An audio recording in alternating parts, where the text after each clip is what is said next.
Anime autopsy here, and I need you to stop nodding your head every time someone says the words, void century is 100 years, as if that sentence descended from the heavens carved into a poneglyph. You have heard that phrase so many times your brain has filed it under objective facts right next to Luffy is rubber and Zoro is lost.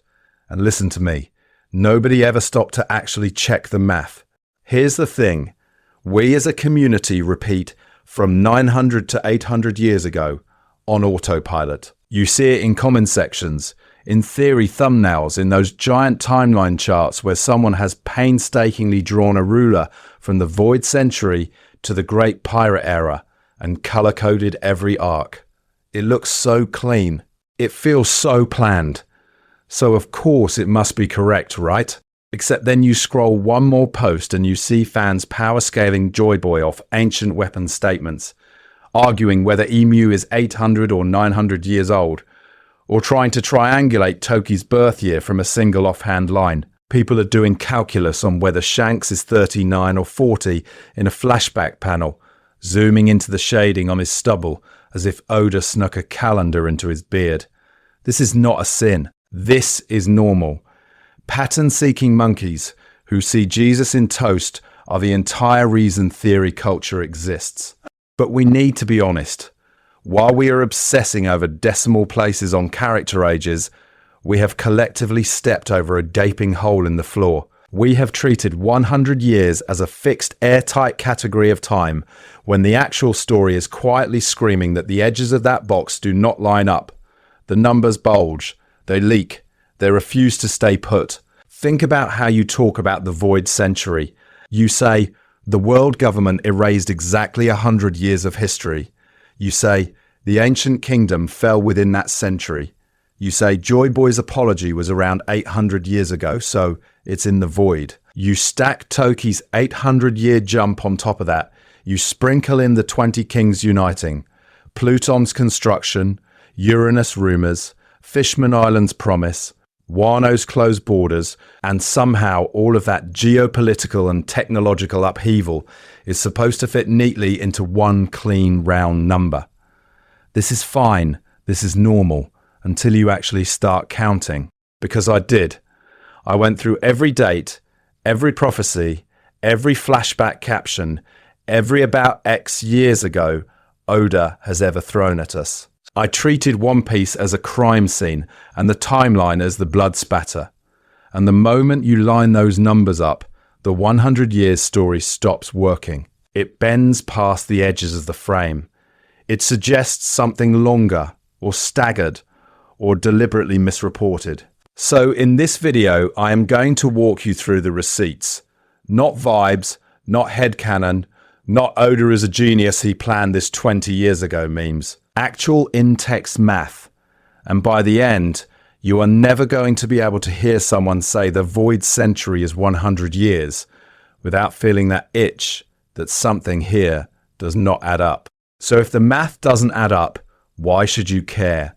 Why does it matter whether the Void Century is 100 years, 140 years, or a weird staggered mess that would make your high school history teacher cry? Here's the thing.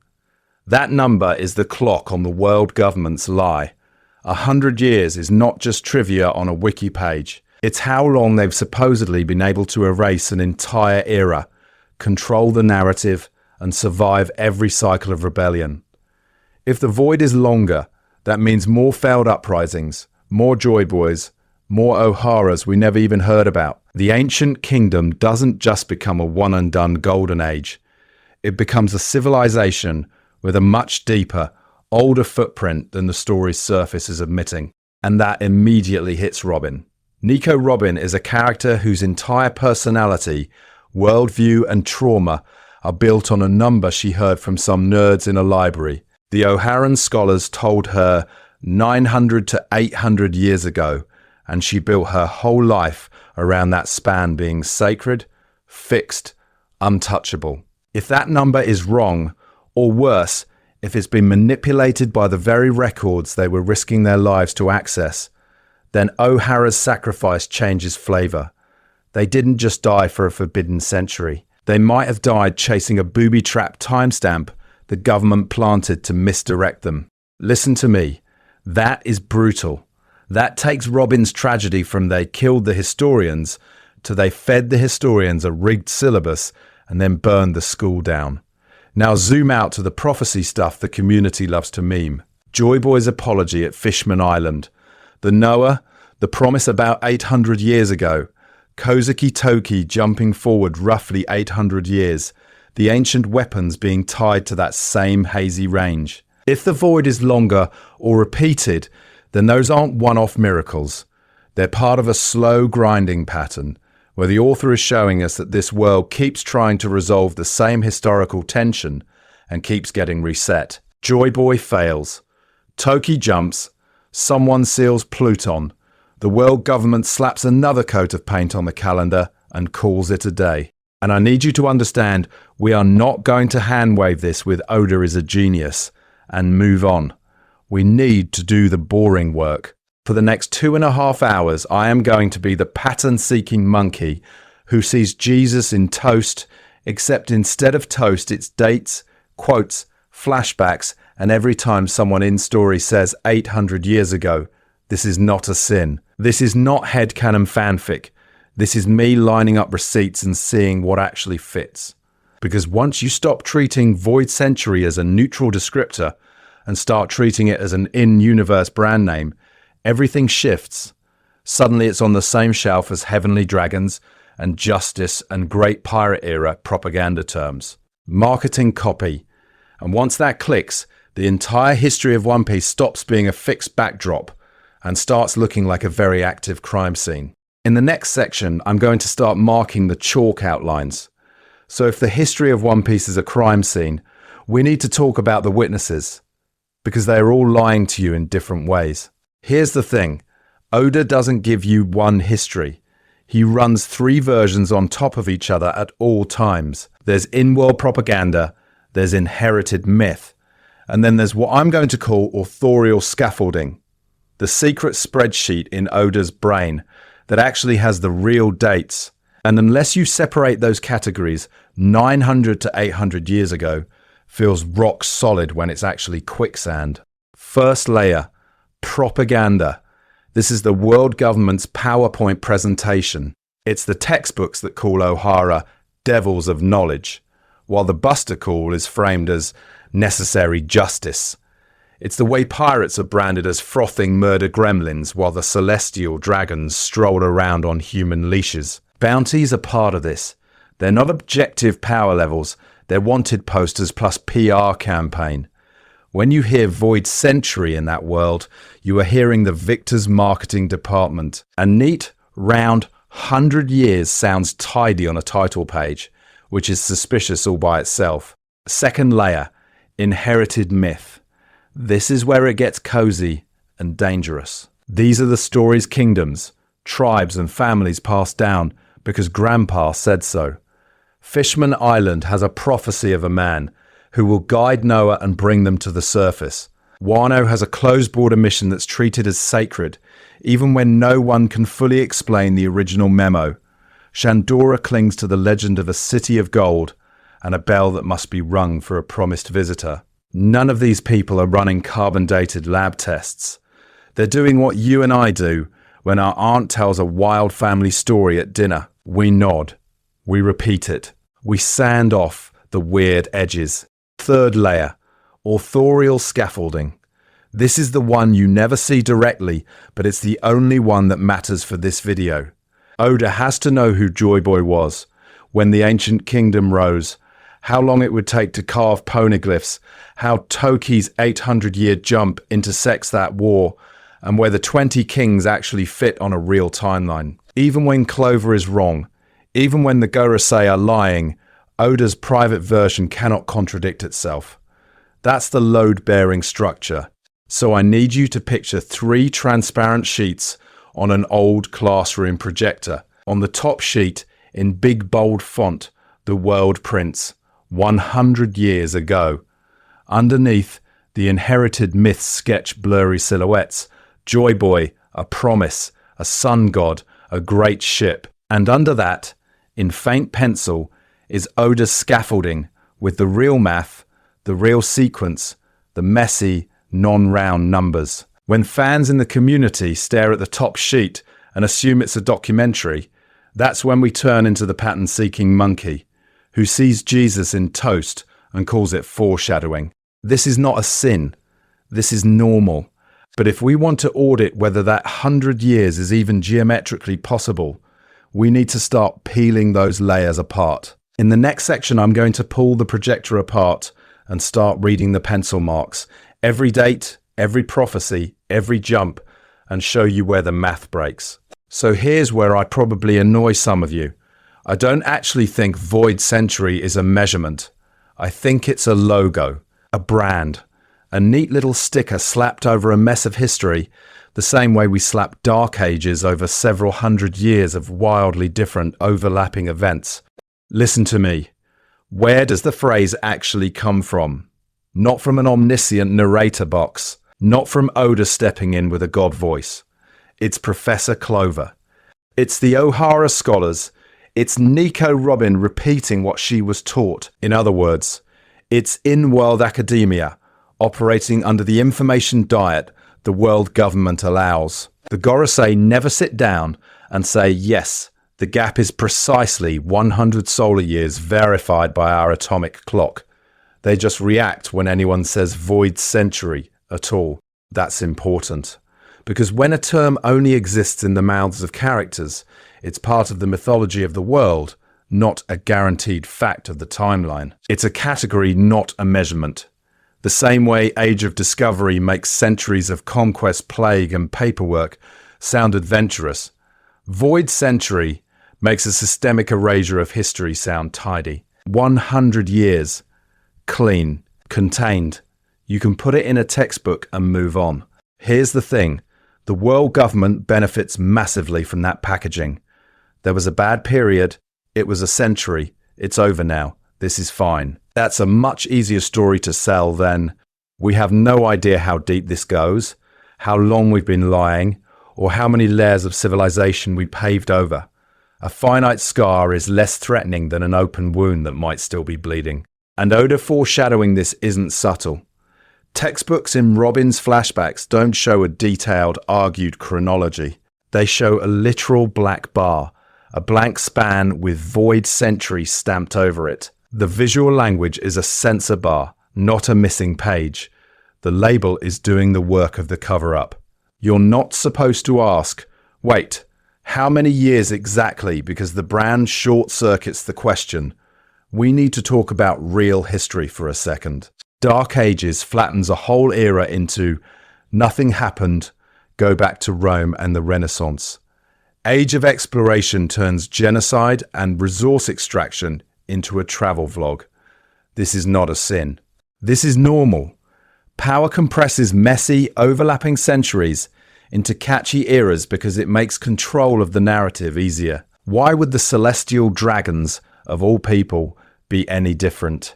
So when Clover and O'Hara call it the Void Century, they're using the only vocabulary they have, vocabulary that was almost certainly originally coined or at least incentivized by the same institution that burned them.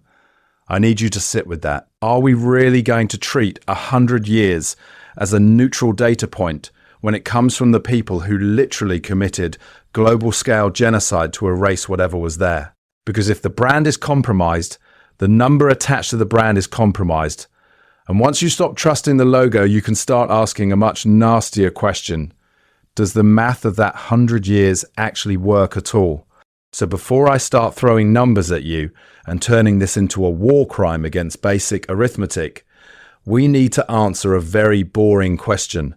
What even is a year in One Piece? Because if the measurement tool is mush, every argument after that is just me role-playing as a historian with a crayon. Here's the thing. Oda never sits down and gives us a textbook on the One Piece calendar. We don't get 12 months, 30 days, here's your leap year, have fun. But we do get something better for our purposes. Ruthless consistency. Ages, flashbacks, and historical events line up in a way that only happens when an author is tracking this stuff on a spreadsheet that could probably crash your computer. characters constantly say X years ago, and the story backs them up. Robin is 8 during O'Hara, 28 post-time skip, and the Buster call is 20 years ago. Nolan's execution is dated in-world, and the Skypiea flashback drops us exactly where that number says we should be. When people talk about 800 years ago, it syncs with Joy Boy's apology at Fishman Island and the founding of the world government. That's not vibes, that's bookkeeping. And I need you to notice how this interacts with foreshadowing. When Oda plants 800 years ago on a poneglyph, and then hundreds of chapters later, Kozuki Toki shows up having literally jumped from around 800 years in the past to the present. That is not a casual coincidence. That is intentional, planned storytelling using a stable unit of time. Could there be minor inconsistencies? Absolutely. Oda is a human being, not a time-tracking cyborg. This is fine. This is normal. You will always find tiny wobbles if you stare hard enough, especially in a 20-plus year serialization. But notice the pattern. When it touches the ancient kingdom, Joy Boy, the Void Century, or the founding of the world government, the numbers suddenly get very sharp. Those dates are treated as sacred. He does not hand-wave those. So, method.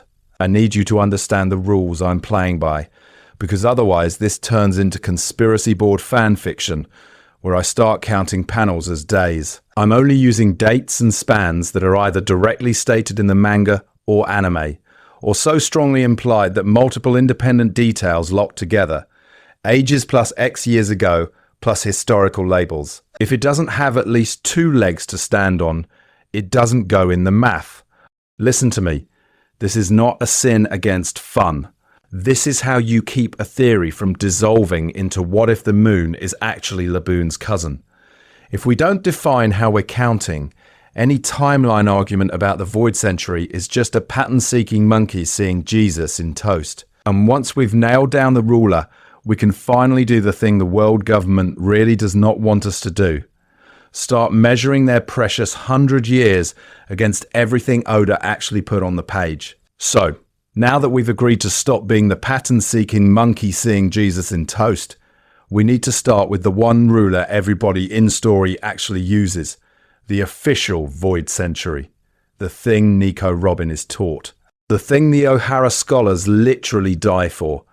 On O'Hara, the story is clean, elegant. From roughly 900 years ago to 800 years ago, the historical record just drops off.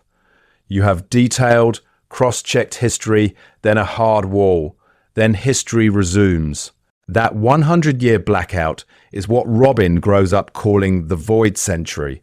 It sounds precise. It sounds academic. It sounds intentional in the comforting, a grown-up has already handled this way. Professor Clover is the one who actually puts meat on those bones. His big speech to the Gorosei is the first time the series lays out a full, surface-level explanation. Before the world government, there was an ancient kingdom. Huge, advanced, terrifyingly prosperous. The enemy of the 20 kings who would become the world government. A war breaks out. That kingdom is destroyed. And then, mysteriously, every record from that 900, 800 window is wiped. Not just lost, erased. Here's the thing. Clover is not reading this out of a magic omniscient data book.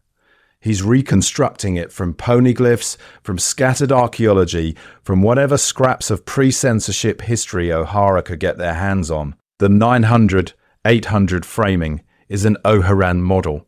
It's a best fit line drawn through wildly incomplete data. And this is not a sin. This is not bad scholarship. This is in fact how most real-world historians operate when an empire has spent centuries shredding the receipts. Remember, the poneglyphs themselves are puzzle pieces, not a clean timeline. They're legal contracts, apologies, weapon blueprints, random log entries. They don't come with a neat year 823 of the void tag. So when O'Hara says there's a gap from 900 to 800 years ago, what they're really saying is, based on what we can read and what we know the government hasn't burned yet, The missing chunk clusters here. Robin's entire understanding of the void is built on that scaffolding. And the world government's reaction is incredibly telling. The Gorosei and CP9 agents let Clover talk through the whole 100 years thing. They don't interrupt to go, actually, it was 97.5 years. Check your sources. They sit there, they seethe, but the moment he gets close to naming the ancient kingdom, instant panic. Kill order. Buster call. No hesitation. So listen to me. The enemy is fine with you calling it a century. The category void century is not what scares them. The word void is branding. This is fine. This is normal for propaganda. What they cannot tolerate is the proper noun attached to it, and by extension, the specifics the proper noun would drag into the light. Which raises the actual problem we're here to poke with a stick.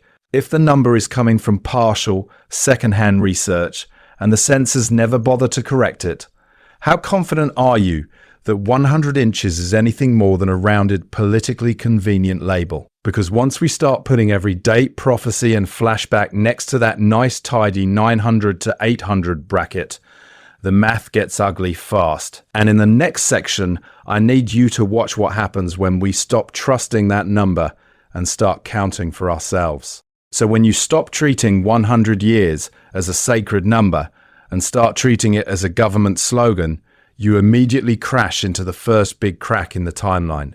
Koziki Toki. Toki is Oda walking into the room, slamming a calculator on the table and going, "You people can count, right?" She tells us she was born about 800 years in the past and used the Toki Toki no Mi to keep jumping forward, leapfrogging through eras until she lands in Wano and marries Odin. That's not rumour. That's not an O'Haran theory. That is a primary source with the Devil Fruit passport stamp collection. Here's the thing. If Toki's birth is sitting somewhere in or right next to the Void Century, then the Void Century is not a dead, blacked-out file. It is an era someone grew up in, had parents in, had a culture and a language and a clan in. She literally carries lived experience from that period into the so-called present.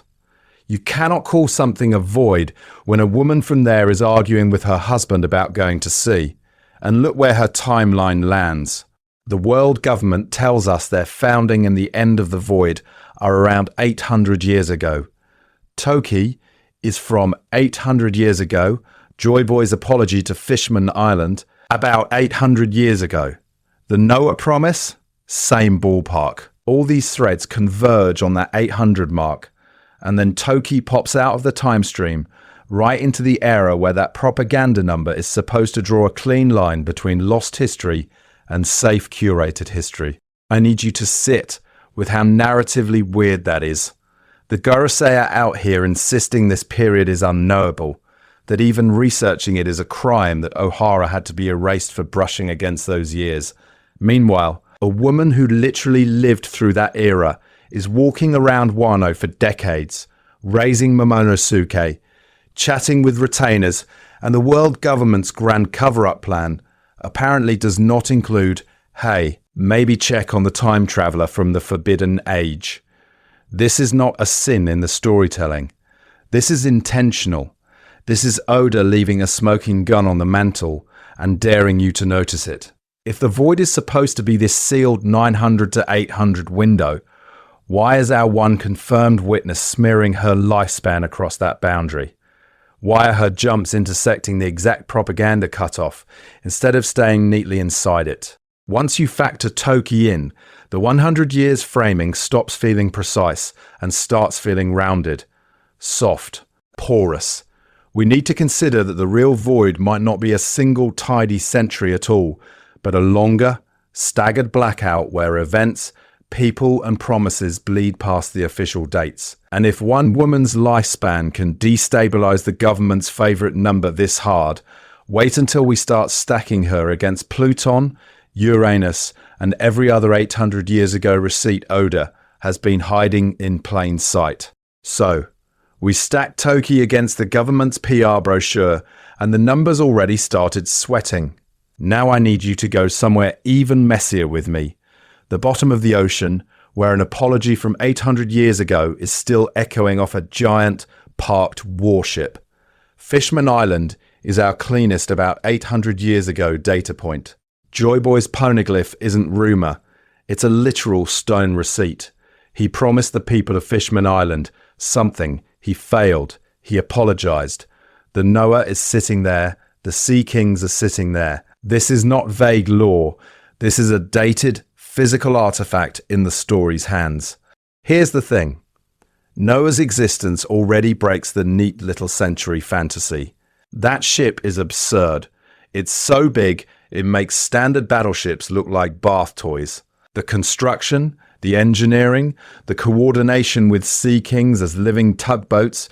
This is not a weekend DIY project some ancient kingdom intern whipped up between wars. To build Noah, you need a pre-existing shipbuilding culture, a planning tradition, and crucially, a reason, a prophecy, a long-term, intentional design brief that predates Joy Boy himself.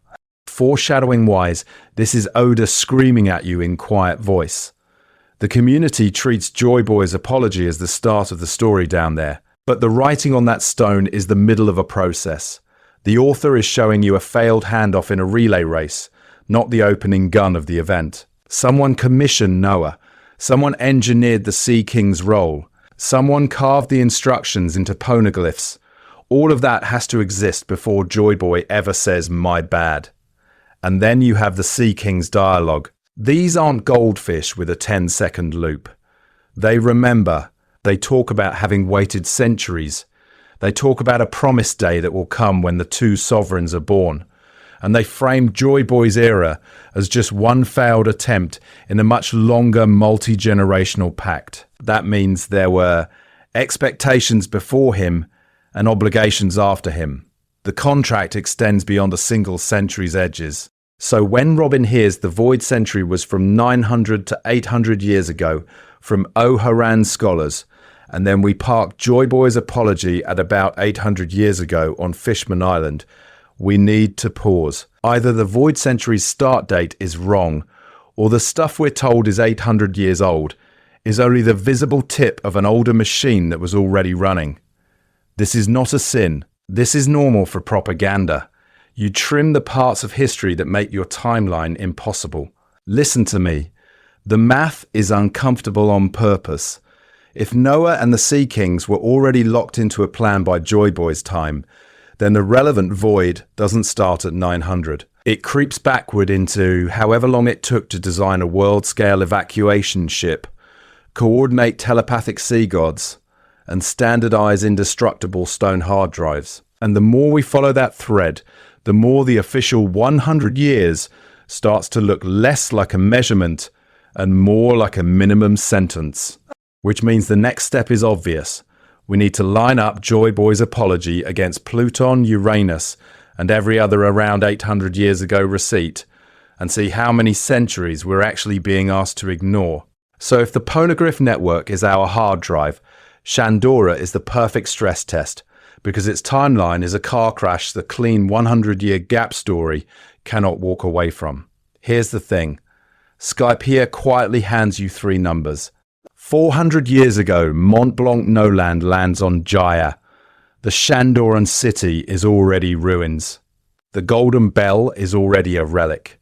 And the poneglyph at its base, that slab is tied to events roughly 800 years ago, when Joy Boy, the ancient kingdom, and the 20 kings are all playing 4D war crimes chess. So you've got Noland 400 years ago, you've got Joy Boy's era 800 years ago, and the manga is very clear that Shandora is old, even by Noland standards, which means the Shandoran civilization exists before the Void Century, lives through the Void Century, and then somehow ends up literally launched into the sky after it. That's not a cute little flashback, that's a continuous cultural through line. I need you to sit with that for a second. Because the poneglyph in Shandora is not some random gravestone. It's explicitly part of the ancient kingdom's resistance. It carries a message that connects to Poseidon, to the will of D, to Joy Boy's broken promise. The author is telling you these people were in the room where it happened. They were not a footnote. They were a frontline ally. Now do the math. Nolan to Luffy is 400 years. Nolan to Joy Boy's era is another 400. That gives you at least 3 stacked phases. Pre-Void Shandora building a city so impressive it gets called the City of Gold.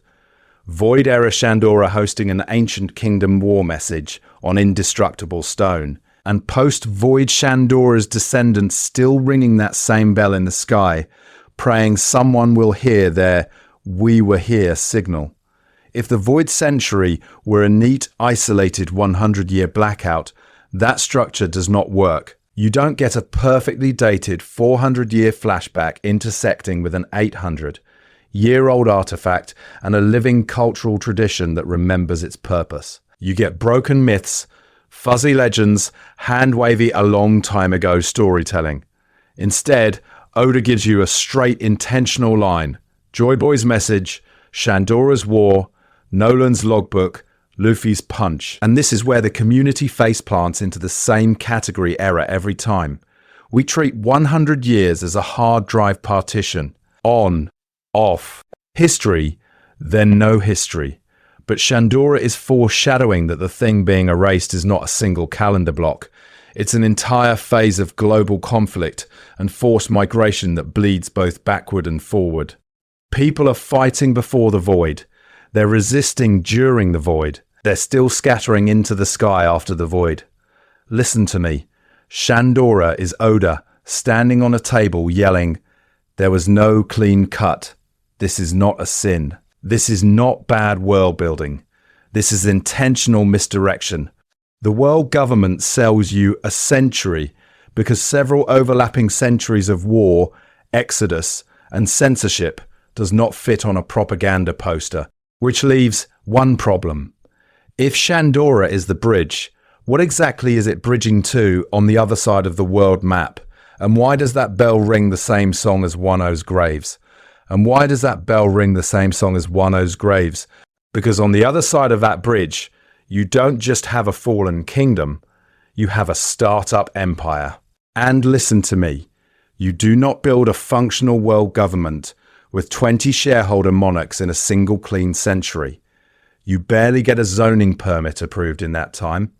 The official story the community parrots is very tidy. Around 800 years ago, 20 kings unite. They defeat this hyper-advanced ancient kingdom. They move their thrones up to Meridue, form the world government, and one family, the Nefertari, heroically chooses to stay in Alabasta. War, victory, relocation, done. That's the brochure. That's the propaganda poster version you sell in textbooks and reverie speeches. Here's the thing.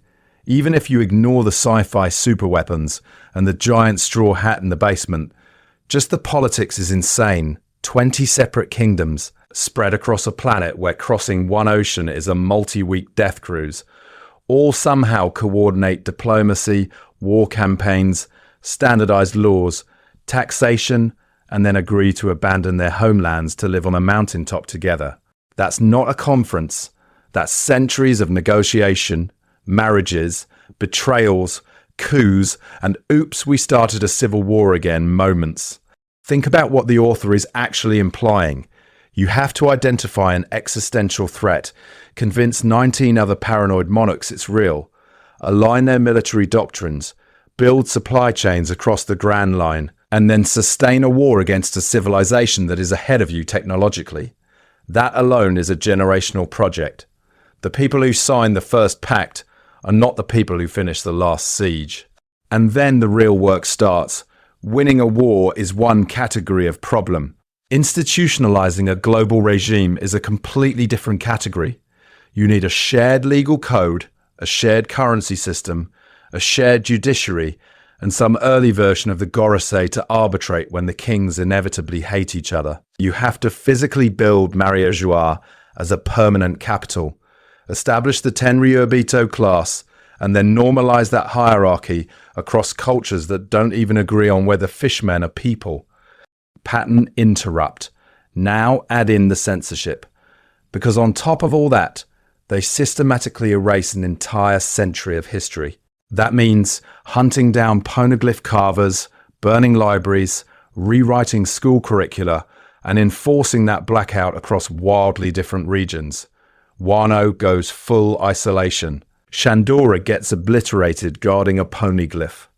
Fishman Island keeps Joy Boy's promise and a prophecy alive in whispers. Alabaster is technically in the system, but the Nefertari snubbed the move to marry Joie and quietly preserve their own version of events. This is not a sin. This is not bad writing.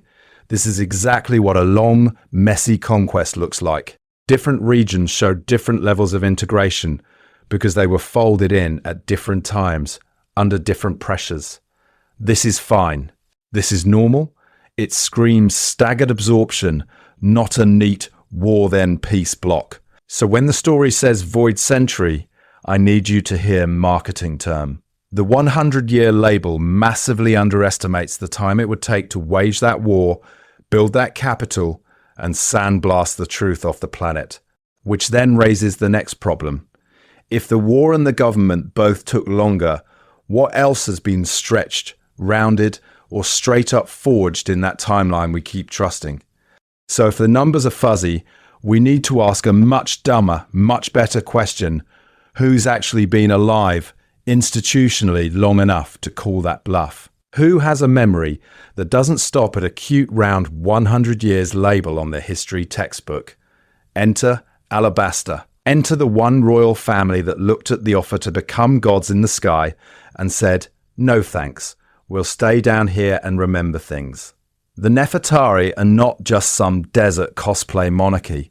They are explicitly one of the 20 kings who founded the world government and the only line that refused to move to Marie-Jouet. That's not a random character trait, that's an intentional fork in the historical record. Here's the thing. Cobra doesn't discover the poneglyph in his basement on accident. The Nefertari have been guarding that stone for centuries, passing down the knowledge that it exists and that it matters, even if the exact content is classified to almost everyone. You do not successfully hide and protect a war criminal USB drive for 800 years by just vaguely respecting tradition. You need procedures. You need oaths. You need grandpa telling dad telling kid. For dozens of generations, this stone predates the government. Do not hand it over. That is institutional memory. That is a multi-century mission baked into the family's job description. And it starts before the Void Era War and keeps running long after the supposed 100-year gap closes. They don't treat the Void Century as a weird blip. For them, the war, the founding, and the cover-up are just one chapter in a much longer family project of we were there, we remember, we're not moving to the clouds.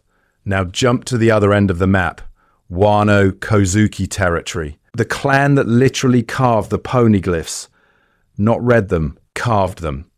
The text Robin studies is, in-universe Kozuki writing, passed down through a craftsman lineage that has existed for at least 800 years. When Odin's dad tells him about the duty of the Kozuki and the need to open the country for Joy Boy, he is quoting a mission statement from the distant past, not inventing a new policy because tourism numbers are down. Kozuki Toki then time skips forward from that same era. Her presence alone is a giant narrative siren that people, promises, and plans survived through and beyond the void. The closed border policy, it's not just xenophobia. It's a timed lock. Keep Wano sealed until the right moment. Then open it for Joy Boy. That's an 800-year countdown, not a 100-year anomaly. So when fans talk about the Void Century as this clean blackout from 900 to 800 years ago, listen to me.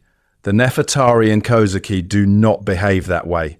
They act as if the Void mission is one stretch of a marathon that started earlier and is still ongoing. Their secrets bridge before, during, and after the supposed gap. That clashes hard with the idea of a neat, self-contained century of lost data. And once you see that, the metaphor shifts. The Void Century stops being a hard cut and starts looking more like a long, slow eclipse of truth, where the light never fully goes out, because a few bloodlines are standing there with lanterns. The world government is saying, history vanished for 100 years. These families are quietly answering, no, we've been here the whole time. Which raises a nastier question. If the lighthouses are still on, what exactly needed that much darkness to begin with? So if the lighthouses never went out, if the lanterns stayed on, then Egghead is the moment Oda walks over, grabs your face and shoves it directly into the light. Because listen to me, Vegapunk isn't just saying, wow, old stuff is cool. He's standing in front of a giant murder Roomba from 800 years ago and going, this is at or above what I can do. The smartest man in the current era meets his own ceiling, in a ruin. Here's the thing.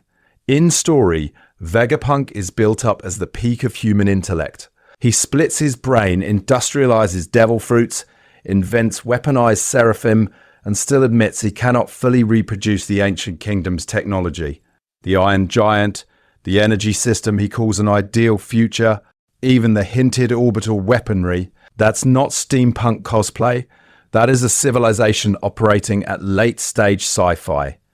You do not get Gundam plus Death Star plus infinite clean energy because one genius had a good century. We need to be honest about how tech curves actually work.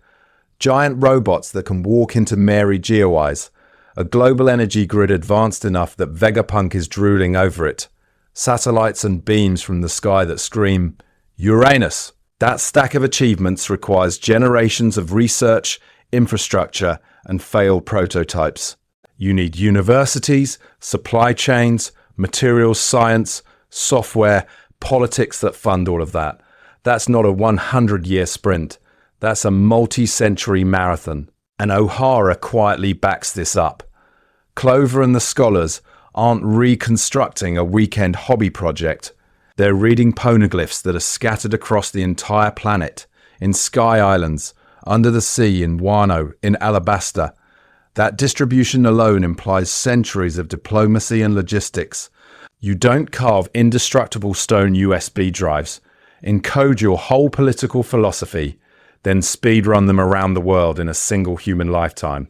The ancient kingdom had time to make friends, lose friends, and then panic enough to start engraving. This is where the war comes in. The official story compresses everything into a neat 100-year void century category. War started, war ended, world government founded, curtain down. But if this kingdom is a tech giant and the 20 allied nations are powerful enough to challenge it, what does that really look like? Not a bar fight. A cold war. An arms race. Ideological conflict, economic sabotage, proxy battles, espionage, decades of we need to outbuild them before they erase us. That tension has to simmer before it boils. And then, after the boil, you don't instantly forget how to make space lasers. Even when empires fall, knowledge decays in drips. Not in a single comedic pratfall where everyone collectively bonks their head and loses the recipe. The time it takes to reach that tech level and the time it takes to meaningfully lose it both stretch you way past a self-contained 100-year blip. So when the world government says there's a void century and fans in the community nod along, I need you to hear the subtext. They're selling you a tidy planned marketing slogan. History itself has been retrofitted. And if Egghead is showing us the peak, the next question is, how early did that climb actually start? And who's been quietly keeping the blueprints? And this is where the community does the easiest thing in the world. We shrug. We see a date that doesn't line up, a number that feels off, and we go, Oda's bad at math. It's a shonen manga. Don't overthink it. I need you to hear how fast that shuts down your brain. That's not analysis. That's slapping a do not investigate sticker on the most mysterious part of the story and walking away. Here's the thing. If Oda were genuinely incapable of counting, this would show up everywhere. It doesn't.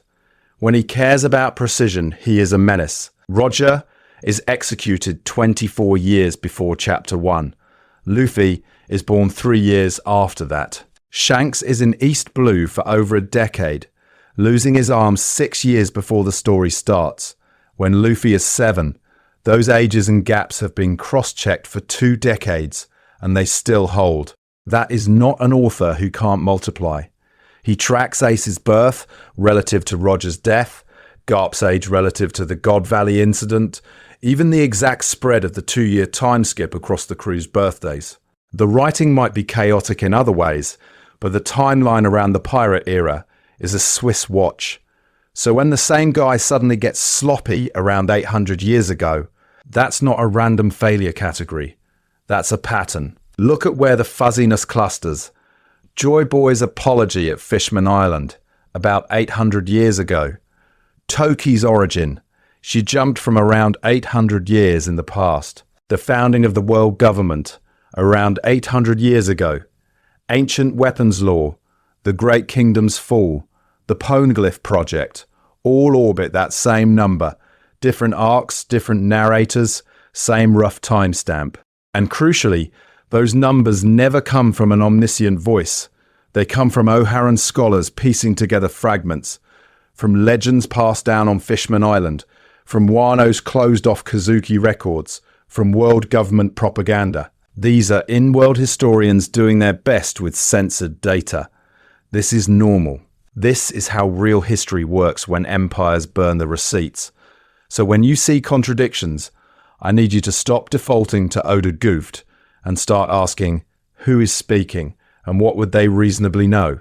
That apparent 100-year void? That's not a developer log. That's the world government's patch notes. Pattern interrupt. Imagine if the Void Century wiki page in Marijois literally has a PR intern rounding everything to the nearest century so the Gorosei don't get headaches. That's the level of trust you should have in their branding. What I'm arguing is simple. The 800-year cluster is too consistent and too central to be noise. The 100 years is too convenient to be pure fact. The contradictions are not mistakes. They're foreshadowing. Oda is letting his characters be wrong, imprecise, or manipulated, while he keeps a much stricter, uglier timeline under the floorboards. So for the rest of this video, we need to change strategies. We're not going to handwave any number as incompetence. We're going to treat every date, every about, every prophecy as intentional. And when you do that, the void stops being a neat 100-year blackout and starts stretching, splintering, and bleeding into the centuries around it. The next step is to stack those numbers one by one and see what shape that longer, messier void actually takes. And here's where we need to bring the craft stuff back in, because everything I just did with the math, Oda is doing that with his notebook open. He's not only plotting events, he's plotting misinformation. He's weaponizing the exact same storytelling categories we talked about earlier, just pointed at history instead of plot twists. So quick refresher, foreshadowing is intentional setup for a payoff the author already knows. Retrofitting is when the author goes back to old material and assigns new meaning. And pre-writing is the big one. The endgame, the pillars, the non-negotiable decisions that exist before chapter 1. Those 3 categories don't just govern character arcs. They govern what the characters think their own past is. Listen to me. In One Piece, history books are just another narrative device. When O'Harans say from 900 to 800 years ago, that's foreshadowing as lore. It's a small, apparently neutral detail that will only snap into focus once we actually see the ancient kingdom. A throwaway about 800 years on Fishman Island, Joy Boy's apology, Toki saying she came from long ago and landing right around that same era. Each of those is a tiny, accurate shard of the real timeline buried in myth and side comments. They're the guns on the mantelpiece, but the gun is a date. Then you've got retrofitting. This is not a sin. This is normal.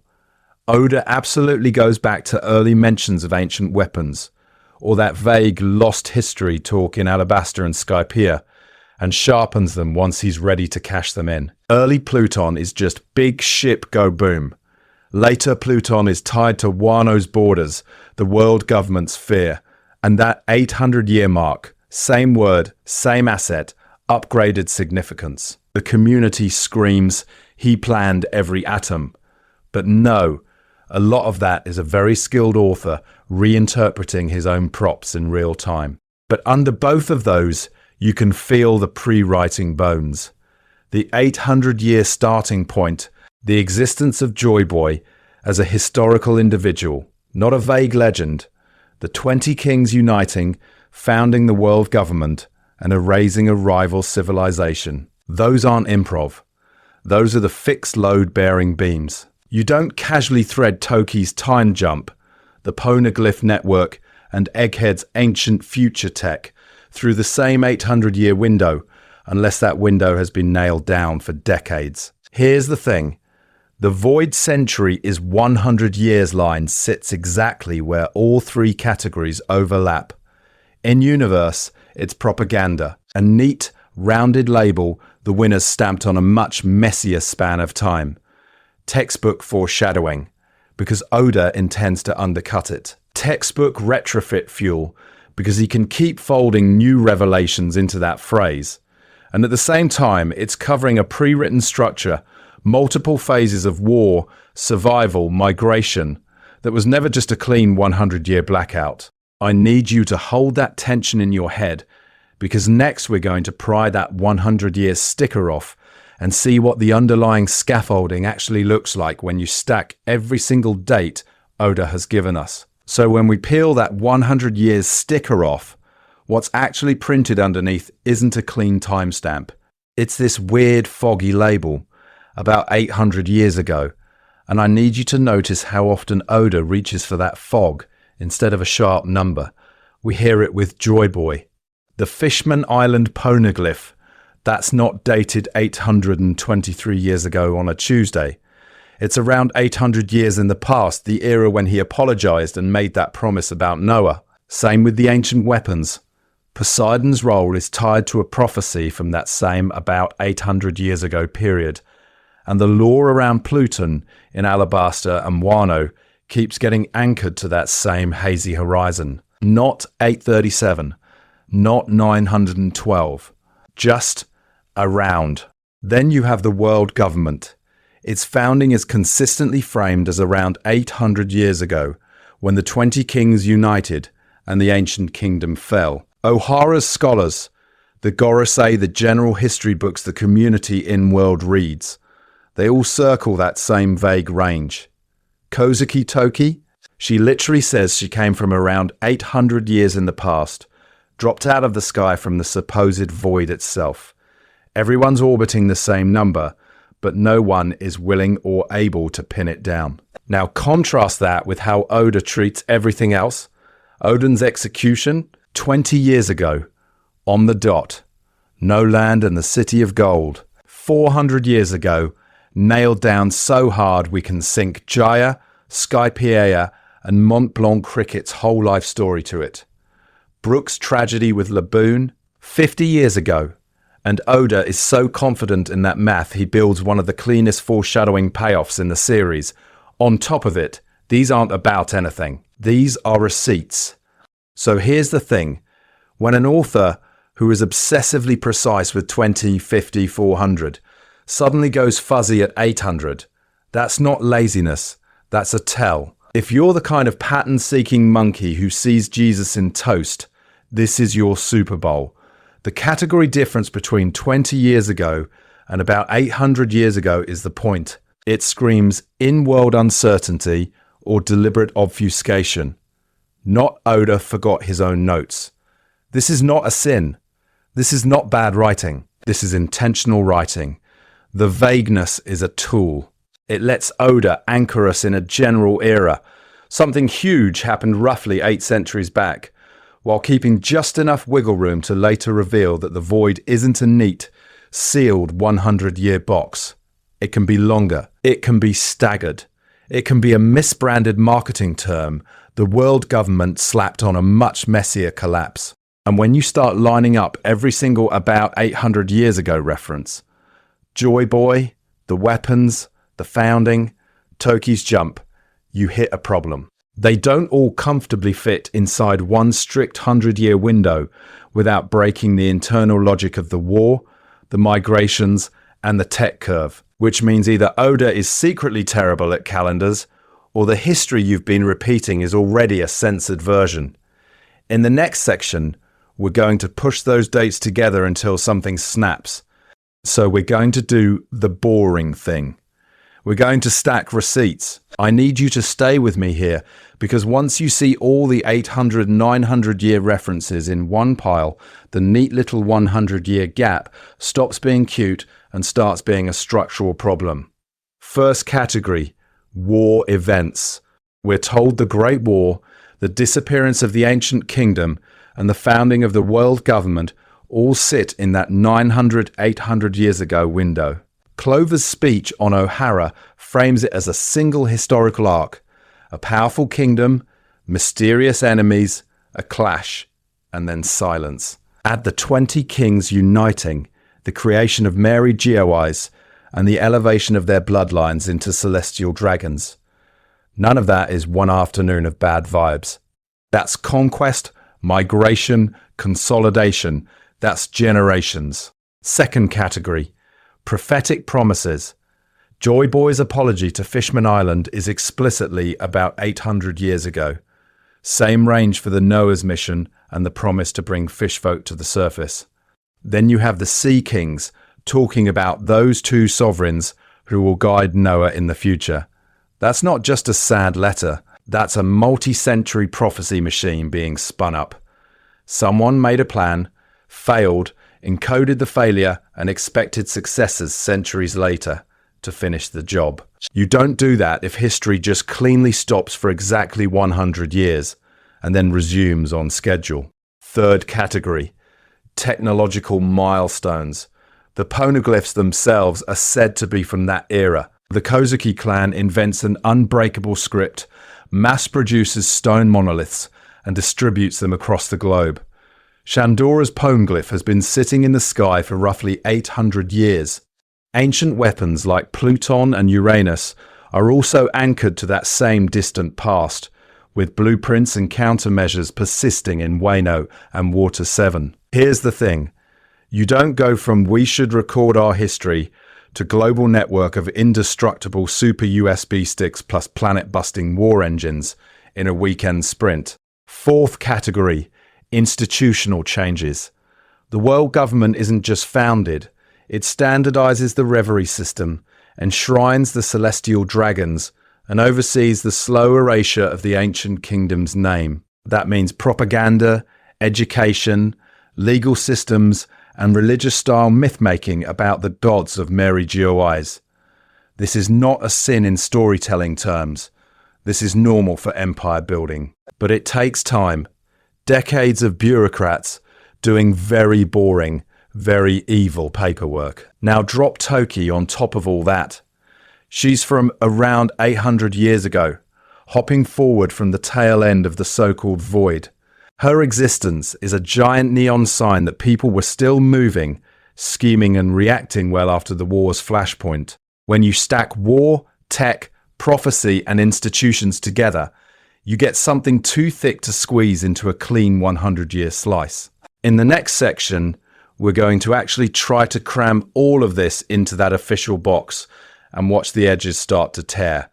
So let's actually do the thing everyone hand waves. Let's be generous. Let's take the 900 to 800 years ago void century as a literal clean 100-year block and try to pack every major event into it in order. I need you to see how fast this collapses, not as a headcanon war, but as a basic scheduling problem. Start at year 0 of the void. The ancient kingdom is already at a technological peak. That's important. You don't invent space-age warships, weather machines, and indestructible data stones in year 3 of a conflict. That stuff is the product of centuries of prior development. So in our 100-year model, the void opens with a fully mature superpower, and somewhere out there, 20 ambitious monarchs who will eventually become the founders of the world government. Then we have to slot in the rise of those 20 nations as an actual coalition, not a group chat, a functioning alliance capable of waging a global war. That means diplomacy, betrayals, logistics, shared tech, symbol design, flag, propaganda, tax systems, all the boring institutional guts. Listen to me. In real history, getting 3 countries to sign a trade deal takes a decade. We're asking 20 kings to agree on permanent world order in the middle of an arms race. Now add the war itself. This is not a weekend skirmish. The ruins in Shandora, the scars on Wano, the scattered weapons and lost islands all scream prolonged conflict. You need multiple campaigns, fronts across sky, sea and underground, plus time for the ancient kingdom to realize we're losing and pivot into contingency mode.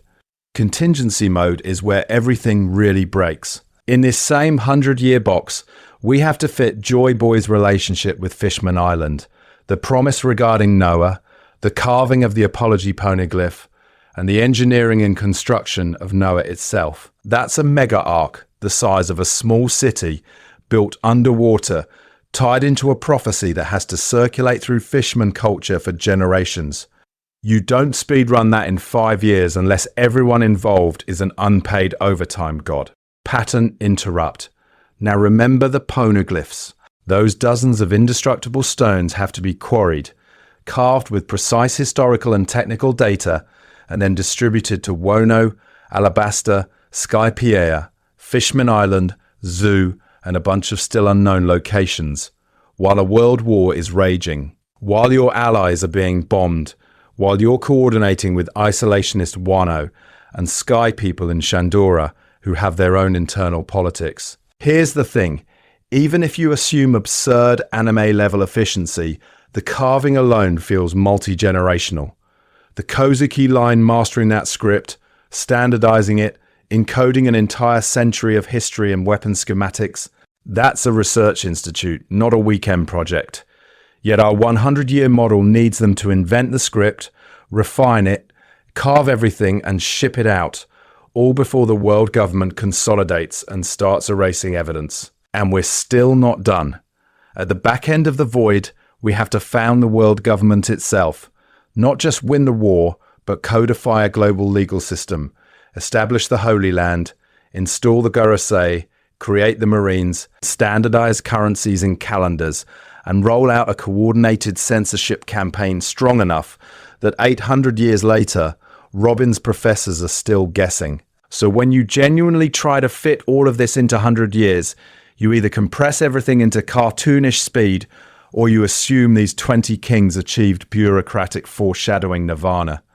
And that's the problem. That storytelling choice would cut against Oda's usual slow burn generational pacing, which means we need to consider a messier, longer void in the next section, one where the dates don't line up because the history itself has been edited.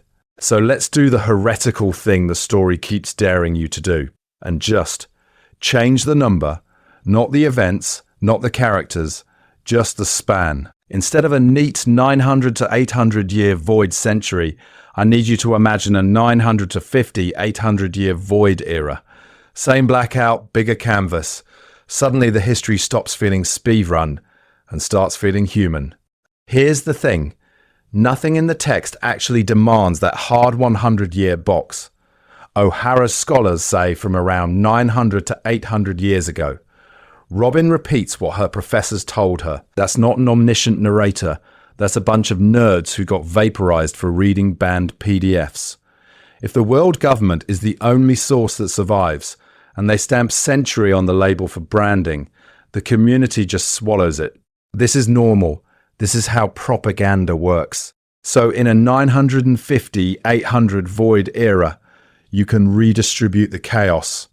Early phase, say 950, 900, is peak ancient kingdom expansion. This is when they're building the network that makes poneglyphs necessary in the first place. Trade routes, allied islands, shared language.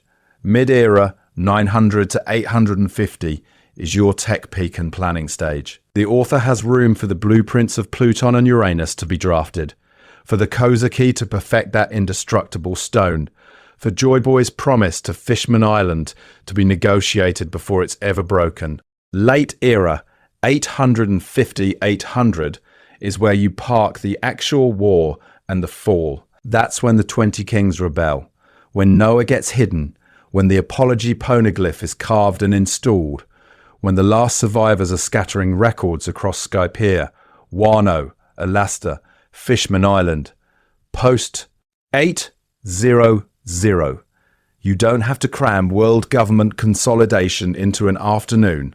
You get decades for them to clean up, erase monuments, standardize calendars, and tell everyone, don't worry, that was just 100 years of weirdness. It's over. Listen to me. That extra 50 to 150 years quietly patches half the logistical problems. Noah stops being a "we built an ark the size of a city in a weekend" gag and becomes a multi-generation state project. Coordinating poneglyph distribution across multiple allied civilizations stops feeling cartoonishly efficient and starts reading as intentional, slow resistance. Even Toki's jump from 800 years ago plays better. She's not teleporting out of a single compressed decade. She's escaping the tail end of a centuries-long clampdown. And notice what I didn't have to do. I didn't have to retcon a single line of dialogue. I just treated Void Century the way you treat Middle Ages or the Dark Ages. A fuzzy, politicized category, not a stopwatch. The difference is crucial. Once you admit century as a rounded marketing term, the door opens to an even messier possibility, that the real void isn't just longer, it's phased. Multiple blackout waves, staggered purges, different regions losing history at different times, which means in the next section, we need to stop asking, how long was the void century? And start asking, how many voids are we missing? So here's where I need you to stop thinking void century and start thinking void saga. Because once you drop the marketing term, a 3-act structure just snaps into place, and suddenly the numbers Oda keeps throwing at us stop fighting each other. Phase 1, pre-war tension and tech build-up. This is the slow burn. The ancient kingdom doesn't wake up one morning with moon lasers, seastone battleships, and indestructible history rocks. That kind of tech curve takes generations. You need research institutions, resource extraction, political stability, all the boring stuff the story only hints at through Egghead's too advanced science and Skypiea's ancient machinery. So push this back 50, maybe 100 years before the shooting starts. History books can still mention it, just framed as a golden age that went too far. This is normal. Phase 2, the part everyone points to and screams Void Century, the active world war, 20 kings uniting, the ancient kingdom labelled an enemy of the world, Joy Boy making impossible promises he can't keep. This is where you put your 100-ish year blackout, because this is the messy stuff. Mass destruction, weapon deployment, islands erased. From the perspective of the world government's PR department, this is the chunk you absolutely smother in ink.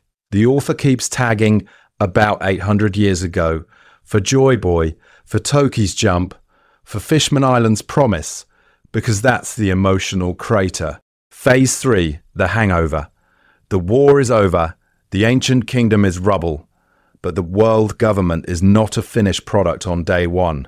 You need time to standardize calendars, crush holdout kingdoms, roll out the gods of the New World brand.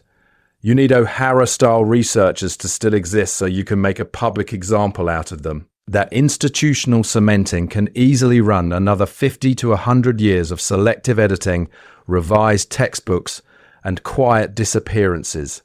It's history, but it's history with the serial numbers filed off. Here's the thing.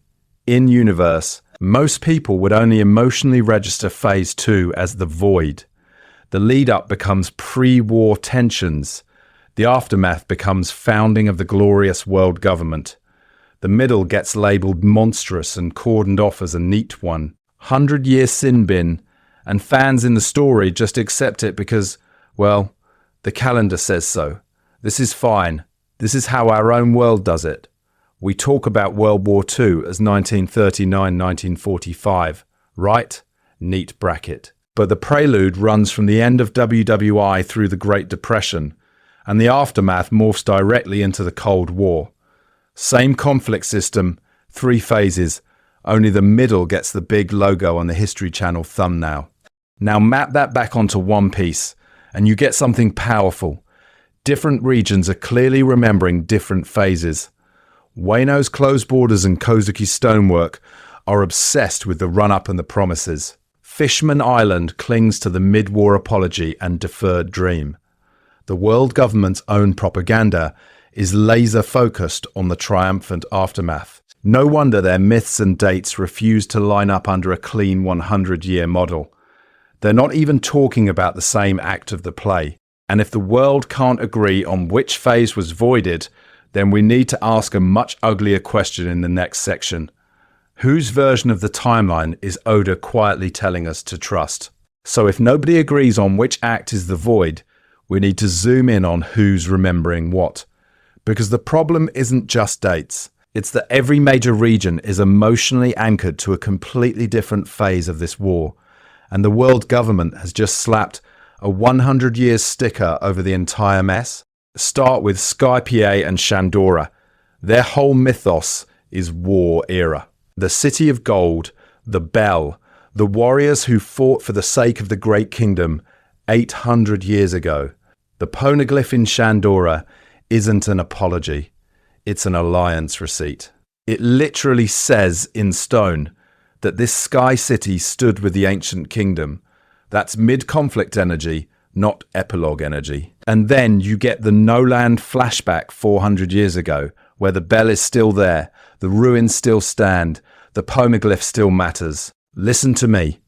That means the Shandoran pact with the ancient kingdom had visible aftershocks, centuries after the supposed end of the Void Century. Wano, on the other hand, is not reminiscing about the war itself. Wano remembers the cleanup. The Kozuki clan's big legacy is not, we fought the ancient kingdom's enemies. It's we carved the poneglyphs and we closed the borders.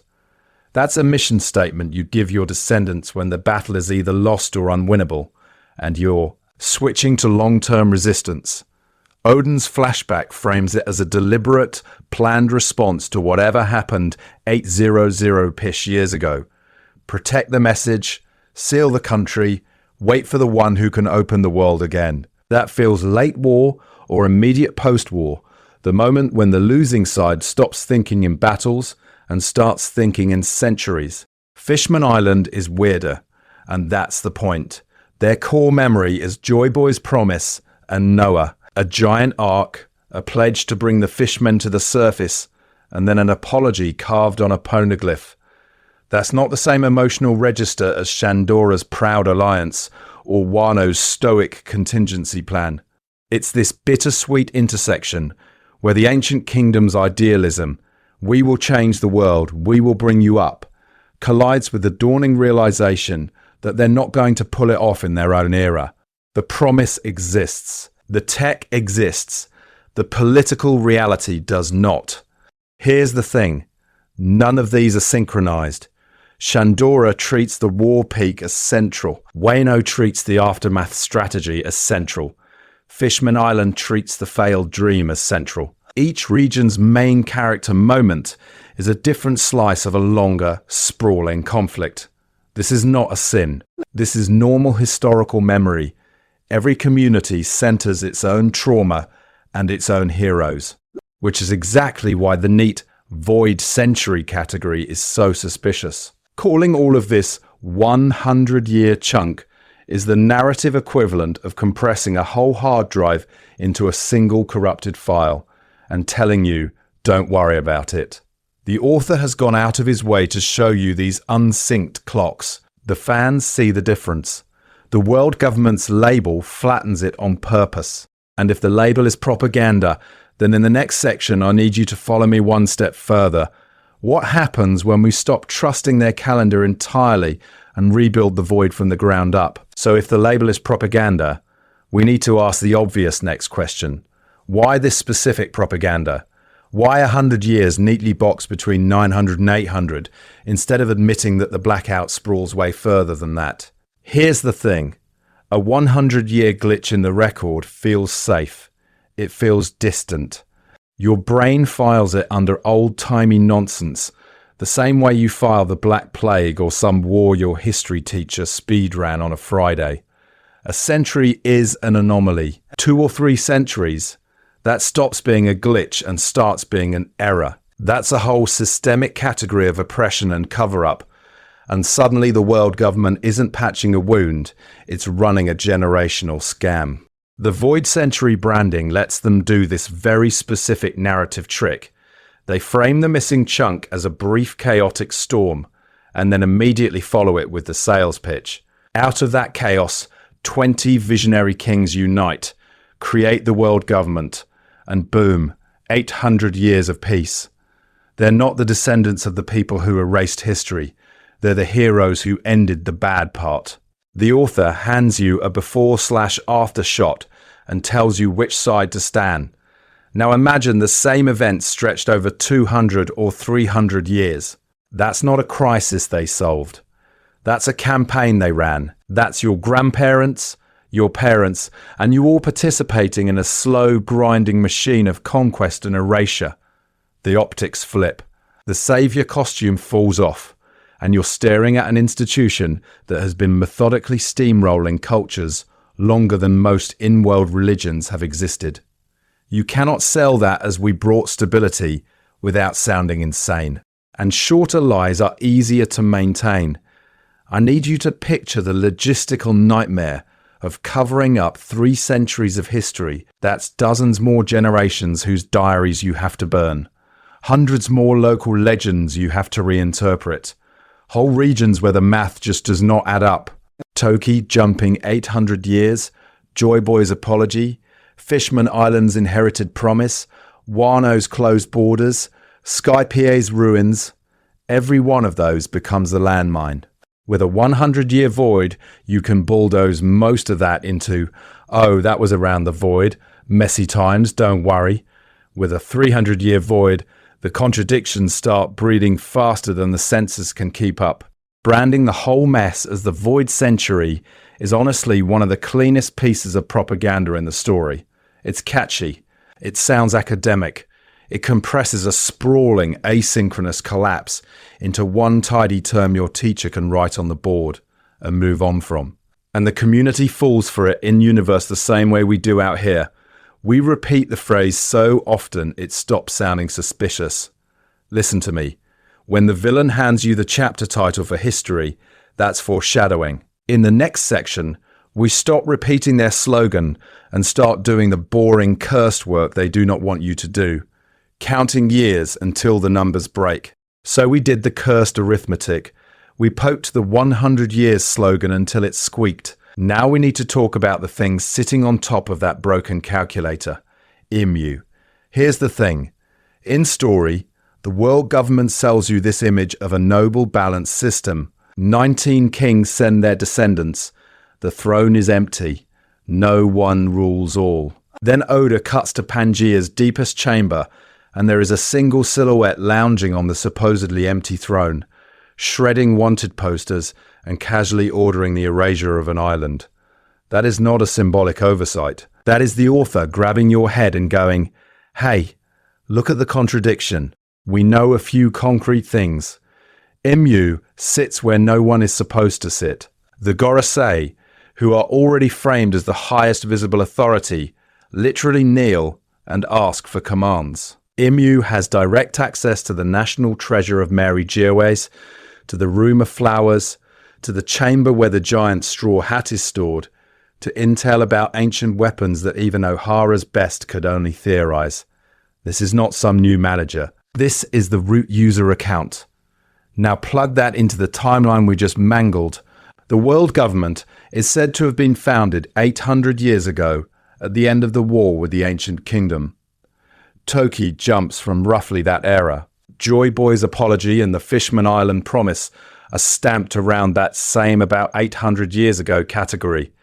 And in the present, Emu is not treated as a mysterious newcomer. Imu is treated as the one person who already knows all of that with first-hand confidence.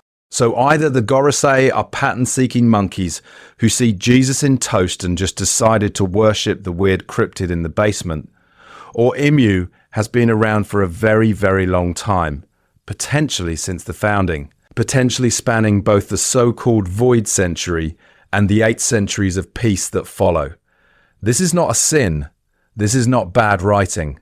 This is the point. Because an immortal or near immortal ruler sitting on a throne that is officially empty absolutely wrecks the neat category distinction between void century and post-void history.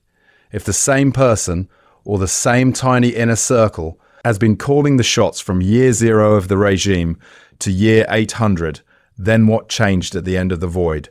The PR changed. The branding changed. The slogan on the brochure changed. The authors of history did not. Listen to me. If Imu personally spans the war era and the aftermath, then the void century label stops being a clean gap in time and becomes a narrative mask over one continuous, much longer age of hidden rule. The century is not a number. It's a redaction stamp.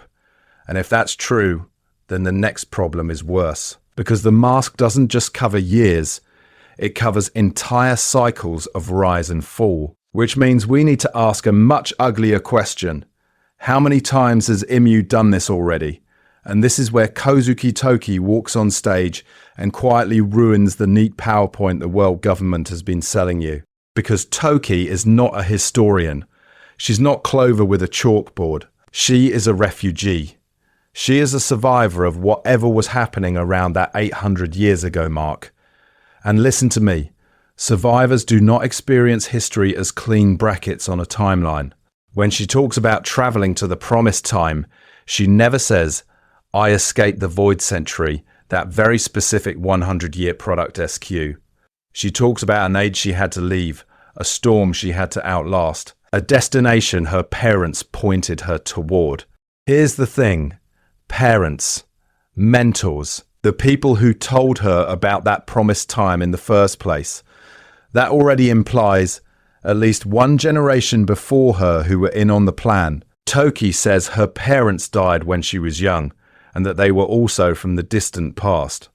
That means the resistance to the 20 Kings wasn't a one-and-done rebellion that flared up and vanished inside some tidy 100-year container. It was inherited, it was taught, it was institutionalized in the way underground movements always are when oppression drags on longer than anyone expected. And where does she end up? Wano. Not Goa. Not random East Blue Island number 47. She beelines to the one country whose Kozuki clan literally carved the poneglyphs. That is not a tourist choice. That's a network choice. I need you to see how intentional that feels. The ancient kingdom doesn't just leave weapons and apology stones scattered around. It leaves a distribution system, a family line that learns a secret script, closes its borders, and waits. Toki isn't improvising.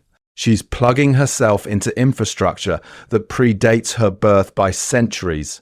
If the void were a short, isolated anomaly, Toki's jumps make no sense. You don't yeet yourself 800 years forward because of a brief flare-up.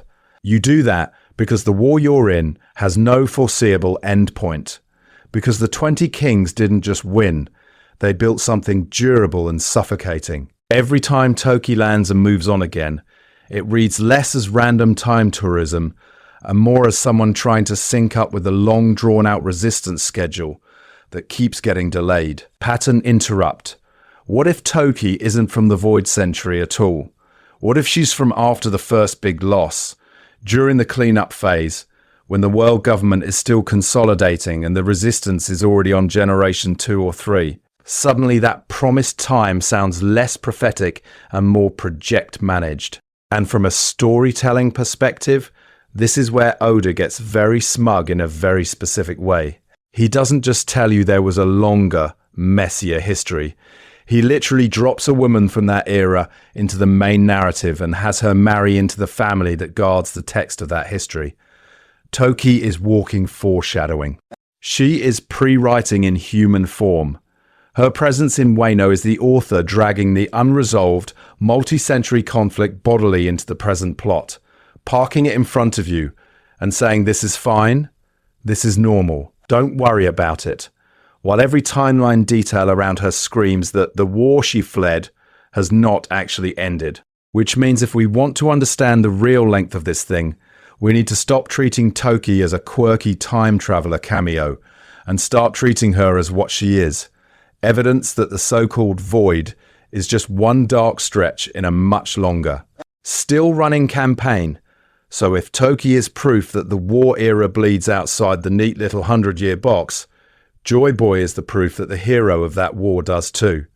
And this is where the community quietly cheats. We talk about Joy Boy as if he's a guy. One guy, a single dude who wrote an apology, made a promise, had some connection to the ancient kingdom, and then politely died somewhere between year 900 and 800, so the textbook can stamp Void Century on his forehead and move on. But go back to what we actually know. We have an apology poneglyph. We have an unfulfilled promise to Fishman Island. We have Sea Kings muttering about Joy Boy and the one who will guide the Noah. What we do not have is any in-story confirmation that this is a single individual with a normal human lifespan. Here's the thing. When Oda is being precise about lifespans, he's a nerd about it. He timestamps Roger's journey. He timestamps Odin's flashbacks. He timestamps O'Hara's destruction. With Joy Boy, he does the opposite. The author keeps the category fuzzy. Is it a name, a title, a job description? The ambiguity is intentional, and that should set off your pattern-seeking monkey who sees Jesus in toast alarm. So I need you to entertain the simpler solution. Joy Boy is a mantle, a role, something passed down through a bloodline, or a specific fruit, or an ideological mission that multiple people pick up over time. Suddenly that apology isn't I, Joy Boy, personally failed. It's our line failed, or this cycle failed. That's a very different kind of storytelling. That's not a tragic one-and-done hero. That's a recurring office that keeps getting reoccupied until the job is finished. And once you make that shift, the timeline explodes. A multi-generational Joy Boy line doesn't just exist for one war in a 100-year window. It needs set-up generations before the ancient kingdom peaks. It needs successors after the fall. People who are still trying to honour the promise when the world government is already scrubbing the calendar. The Joy Boy era stops being a single dot and becomes a band stretching across the graph. Look at the infrastructure around him. The Sea Kings are literally waiting centuries for that day. Noah is preserved under Fishman Island as a ship that must not be used until the promised time. That is not a plan you design for one guy's lifespan. That is a plan you design to outlast any one human, even a rubber one with cartoon biology. This is not a sin. This is how you write a mythic office into your world. So when fans say Joy Boy lived in the Void Century, that's technically fine as a classroom summary, but it's misleadingly compact. It shrinks a phenomenon that probably bookends the void on both sides into a single, sanitized epoch. And if Joy Boy's role spills out of the government-approved 100-year bracket, we need to ask a much uglier question next. What else did they compress, rename, or outright delete to make that bracket work? So when the world government says, don't worry, it was just 100 weird years, I need you to remember they are sitting on nuclear mythology. Pluton, Poseidon, Uranus. 3 weapons, 3 completely different storage methods, and a fear that clearly doesn't switch on for a single neat century and then clock out. Here's the thing. Pluton alone already breaks the compact war fantasy. We're told the blueprints were passed down through Water 7's shipwrights for generations. Tom had them, then Iceberg and Frankie. That's not a 50-year game of telephone. That's a multi-century professional tradition. Meanwhile, the actual Pluton is supposedly buried under alabaster sands, guarded by a royal family whose ancestors were invited to become celestial dragons and said no.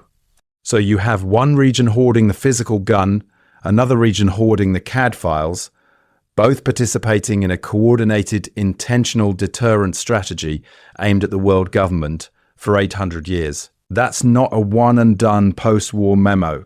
That's a living, evolving policy. Poseidon makes it worse. Poseidon isn't even a machine, it's a reincarnating title in the mermaid princess line. We know Shirahoshi is this era's Poseidon, which implies there have been multiple eras. Plural. The power wakes up, goes dormant, wakes up again. You don't build a cyclical bloodline-based weapon system for a single conflict window. You build that because you expect the threat to recur, because the war, or at least the conditions that demand the weapon, exist on a scale larger than a tidy 100-year bracket. The storytelling is screaming long wave, while the classroom summary keeps insisting short spike. And then there's Uranus, our favourite black box. We don't know where it is, what it is, or how it's fired. But we do know one very important thing.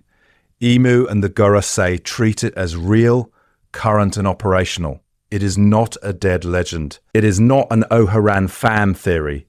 It's an asset on the balance sheet of the same regime that supposedly closed the book on the void century 800 years ago. That means the knowledge, access protocols and internal myths around Uranus have been curated, guarded and weaponized across every generation of world government leadership. Again, ongoing process, not sealed chapter. Designing these things, building them, hiding them, and then mythologizing them for different audiences are not one action, they're distinct phases. The ancient kingdom has to develop the tech, construct physical weapons, encode countermeasures into poneglyphs, distribute those poneglyphs and coordinate with allied bloodlines and islands. Then the 20 kings have to respond, hunt, suppress, rewrite, ritualize. That's 2 civilizations locked in a project management nightmare that starts before open war, mutates during the war, and then calcifies into religion and taboo afterward. You don't get that whole pipeline inside a single historical do not enter folder. And if the weapon's life cycle runs longer than the official void, we need to ask a nastier question. What kind of enemy were they actually built for? So if the ancient weapons already smell older than the official gap, then we need to talk about the receipts those people left behind. Because you do not quietly engrave the operating manual of the world into giant immortal rocks and scatter them across the map in your lunch break. Start counting with me. Alabaster has a poneglyph in the royal tombs. Skypiea has one in Shandora's ruins. Fishman Island has Joy Boy's apology and a road poneglyph. Zu has a road. Wano has at least 2. One in the cave, one that was shipped out. Then you've got Big Mom's Road, the one in O'Hara's tree, the one in the sea forest, the one Kaido had, plus assorted historical stones we glimpse in flashbacks. Conservatively, we're already in the dozens. And that's just what the story has bothered to show you on panel. Now zoom out. Those aren't all in one convenient ocean. We're talking all 4 blues, the first half of the Grand Line, the New World, the literal sky and the deep sea. This is not some neighborhood book club flyer. This is an intentional, global information network that runs vertically and horizontally through the setting. Here's the thing. The Kozuki clan didn't just wake up one morning and speedrun this. The text tells us their artisans developed a special writing and stone carving technique, then engraved unbreakable monoliths. That alone implies generations of R&D. Then you have to quarry the stone, carve it without mistakes, and haul multi-ton blocks across seas that eat pirate crews for breakfast. I need you to imagine trying to FedEx a skyscraper through calm belt sea kings, while a superpower is actively trying to erase your existence. And they're not dumping these in random caves. They're coordinating with Shandora, with Alabaster's royal family, with Fishman Island's kings, with Zu's guardians, with whoever first hid the Wano stone. Each of those locations has its own politics, its own risk tolerance, its own timetable. You don't walk into Cobra's ancestors' throne room and say, "Hey, can we stash our war manifesto under your pyramid by Friday?" This is where the community tends to underestimate scale. Fans hear war 800 years ago and picture one big Marvel final battle, But to place that many poneglyphs in that many symbolically loaded spots, you need a pre-war phase of alliance building, tech refinement, and route planning. Then a hot war phase where you're still moving stones, still updating messages, still hiding road poneglyphs as fronts collapse. Then a post-war phase where survivors reposition or recontextualize stones under new religions and taboos. A single 100-year window of pure chaos doesn't cover that. You cannot conceive, negotiate, produce, and deploy a planet-wide clandestine archive only while the sky is on fire. The writing on those stones feels phased. Early optimism, mid-war desperation, late-war apology and contingency, which means the void isn't a neat, sealed 100-year vault. It's a longer, staggered era, and the poneglyphs are time-stamped breadcrumbs. So the next question is ugly. If the rocks mark phases, where on that extended timeline do the 20 kings actually show up? So if the stones are phased, if the war script is stretched, we need to ask a nastier question. Who or what is actually carrying this plan across the gap? Because humans are terrible at holding a thought for more than 3 generations. We forget our own grandparents' birthdays. We are not coordinating an 800-year revolution, which is where the Sea Kings stroll in and quietly break the timeline. Remember their dialogue during the Noah incident? They talk about Shirahoshi as the long-awaited princess. They mention a promise from long ago, and they're very clear the ship must not be damaged before its destined use. That's not vague prophecy energy. That's project management. That's we've been on standby for centuries, and the asset needs to be preserved. Here's the thing. The Sea King's whole function in the story is to be quasi-immortal witnesses. They're not just big sea cows that scream at ships. Oda gives them speech, memory, and a shared perspective that runs straight back into the Void era. When they say, "We have been waiting," that's not metaphor. That is an author handing you a continuous, non-human memory that stitches Joy Boy's apology, Poseidon's bloodline, and Noah's mission into one unbroken thread. And Noah itself is the physical counterpart to that memory. This absurdly huge ark is sitting above Fishman Island, intact for roughly 800 years. Through human encroachment, slave trades, political coups, Queen Otohime's assassination, Big Mum's protection racket, all of it. The ship doesn't get repurposed, scrapped, or modernized. It is revered, untouched, and explicitly bound to a taboo. You do not mess with the promised ship. I need you to see how insane that is from a writing standpoint. In any real society, some bored king would have turned it into a casino by year 50. The only reason it survives untouched is because in universe there is a coordinated cultural prohibition, and out of universe the author is telling you very intentionally that this plan was built to survive almost a millennium of human nonsense. So when fans compress the Void Century into a tidy 100-year wartime montage, they're missing the category difference here. A war can be 100 years. A cover-up can be 100 years. But a plan that relies on immortalish Sea Kings remembering their orders and a sacred ark remaining operational for 800 years, that is not a quick response to a single century of conflict. That is an 800-year sleep mode. Listen to me. The void is not the length of the plan. The void is the human inability to perceive the full timescale of what's been set in motion. We're pattern-seeking monkeys who see Jesus in toast and call it foreshadowing. The Sea Kings are the hard drive. They don't theorize, they remember. And once you accept that the real custodians of the plan aren't the 20 kings or their descendants, the next question gets uncomfortable. If the Sea Kings and Noah are phase 1, who or what is supposed to wake up and actually push the button on phase 2? So if the Sea Kings are the hard drive and Noah is the hardware, then the world government is the operating system that got installed on top. And listen to me, operating systems do not just appear fully patched on day 1. They crash, they blue screen, they get hotfixed by a bunch of terrified engineers who have no idea what they just shipped. Here's the thing. When we say world government, we throw four completely different machines into one neat category. The Reverie Council of Kings, the Marine Military, the Cipher Pole Intelligence Network, and the Celestial Dragon Aristocracy. The propaganda version says, 20 kings win a war, hold hands, move to Mariosia, and boom, global order for 800 years. But if you've ever watched an actual institution form, you know that's not storytelling. That's a fairy tale. Start with the Marines. A functional global navy is not we built some boats and yelled justice.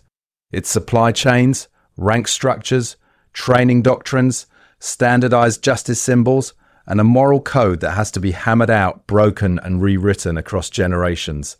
We see this in story, Garp's era of heroic rogues, Sengoku's era of balance of powers, Akainu's era of absolute justice, and now Vegapunk's SSG quietly replacing the Shichibukai system. That's not a frozen 800-year script. That's an author showing you centuries of policy whiplash compressed into a few decades. Cipher Pole is the same problem in a different hat.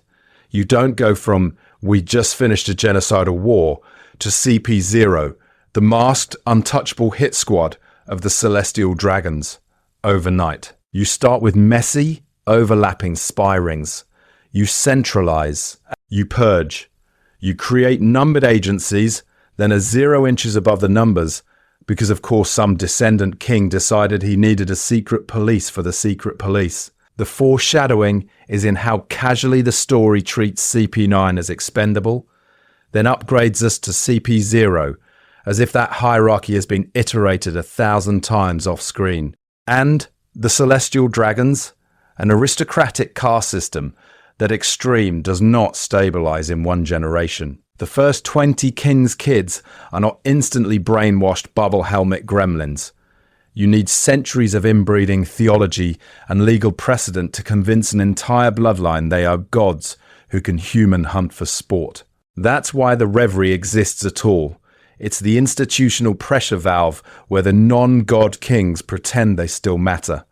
So when the story tells you very cleanly 100-year war, then 800 years of world government, I need you to hear the alarm bells.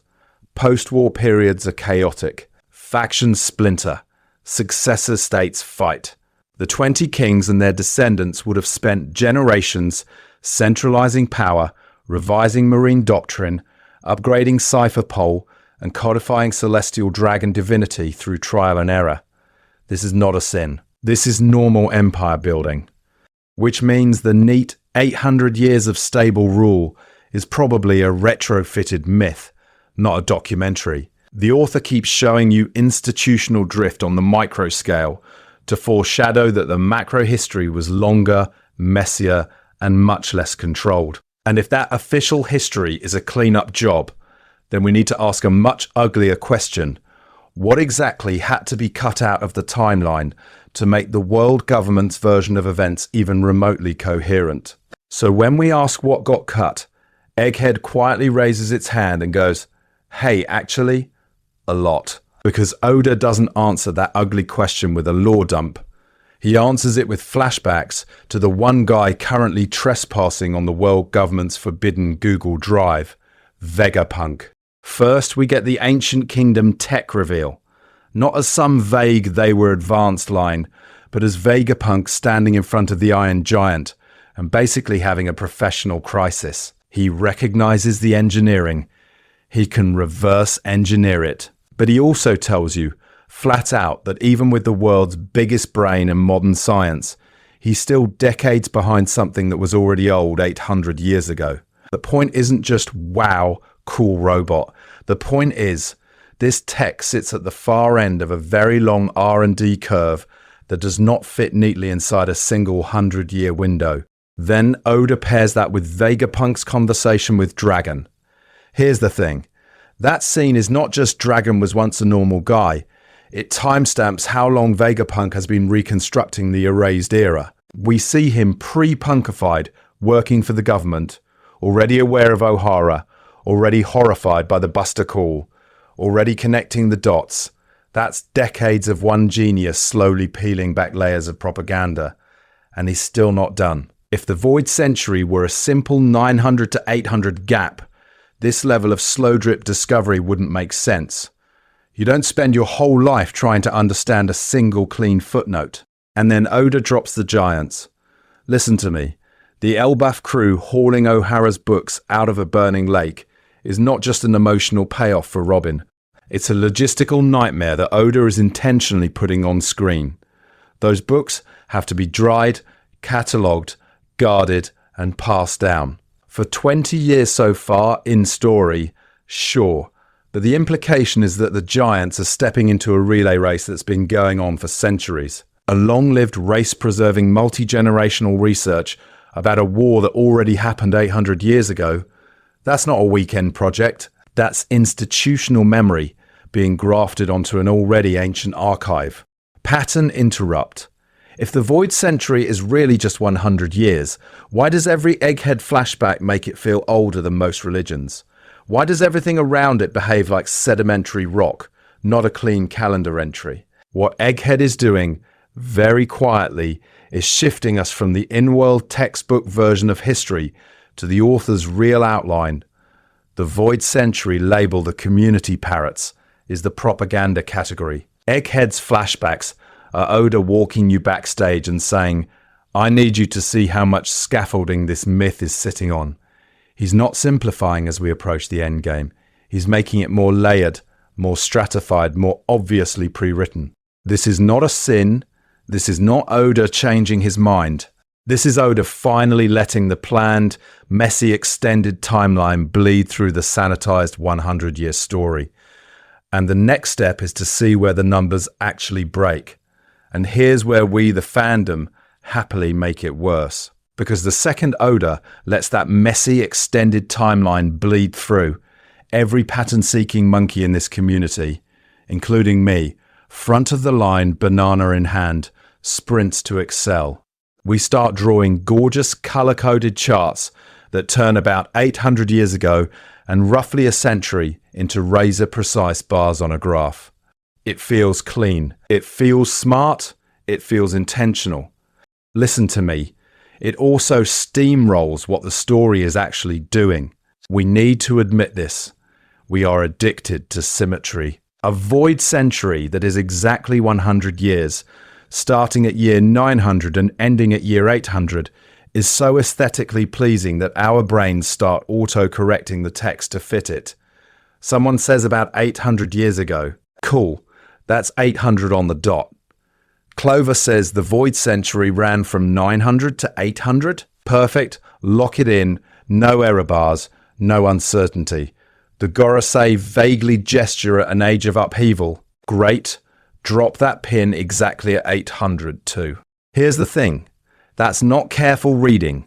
That's us being pattern-seeking monkeys who see Jesus in toast and then publish a timeline thread about the bread. Take the way fans treat every 100 years ago line as literal, a random NPC on Fishman Island parrots that the promise with Joy Boy was made 800 years ago, and suddenly that guy is a peer-reviewed historian. O'Haran scholars who are working off banned books and incomplete poneglyphs say the gap is 100 years, and we promote them to omniscient narrator. Meanwhile, Kozuki Toki literally time skips from around 800 years ago into the present, proving people were living through and after whatever that gap is supposed to be, and we still insist the math is perfectly sealed.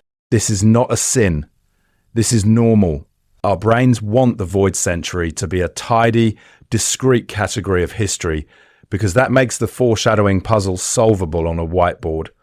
But Oda's whole deal is that he filters information through characters. Characters who are biased, misinformed, propagandized, or just rounding for convenience.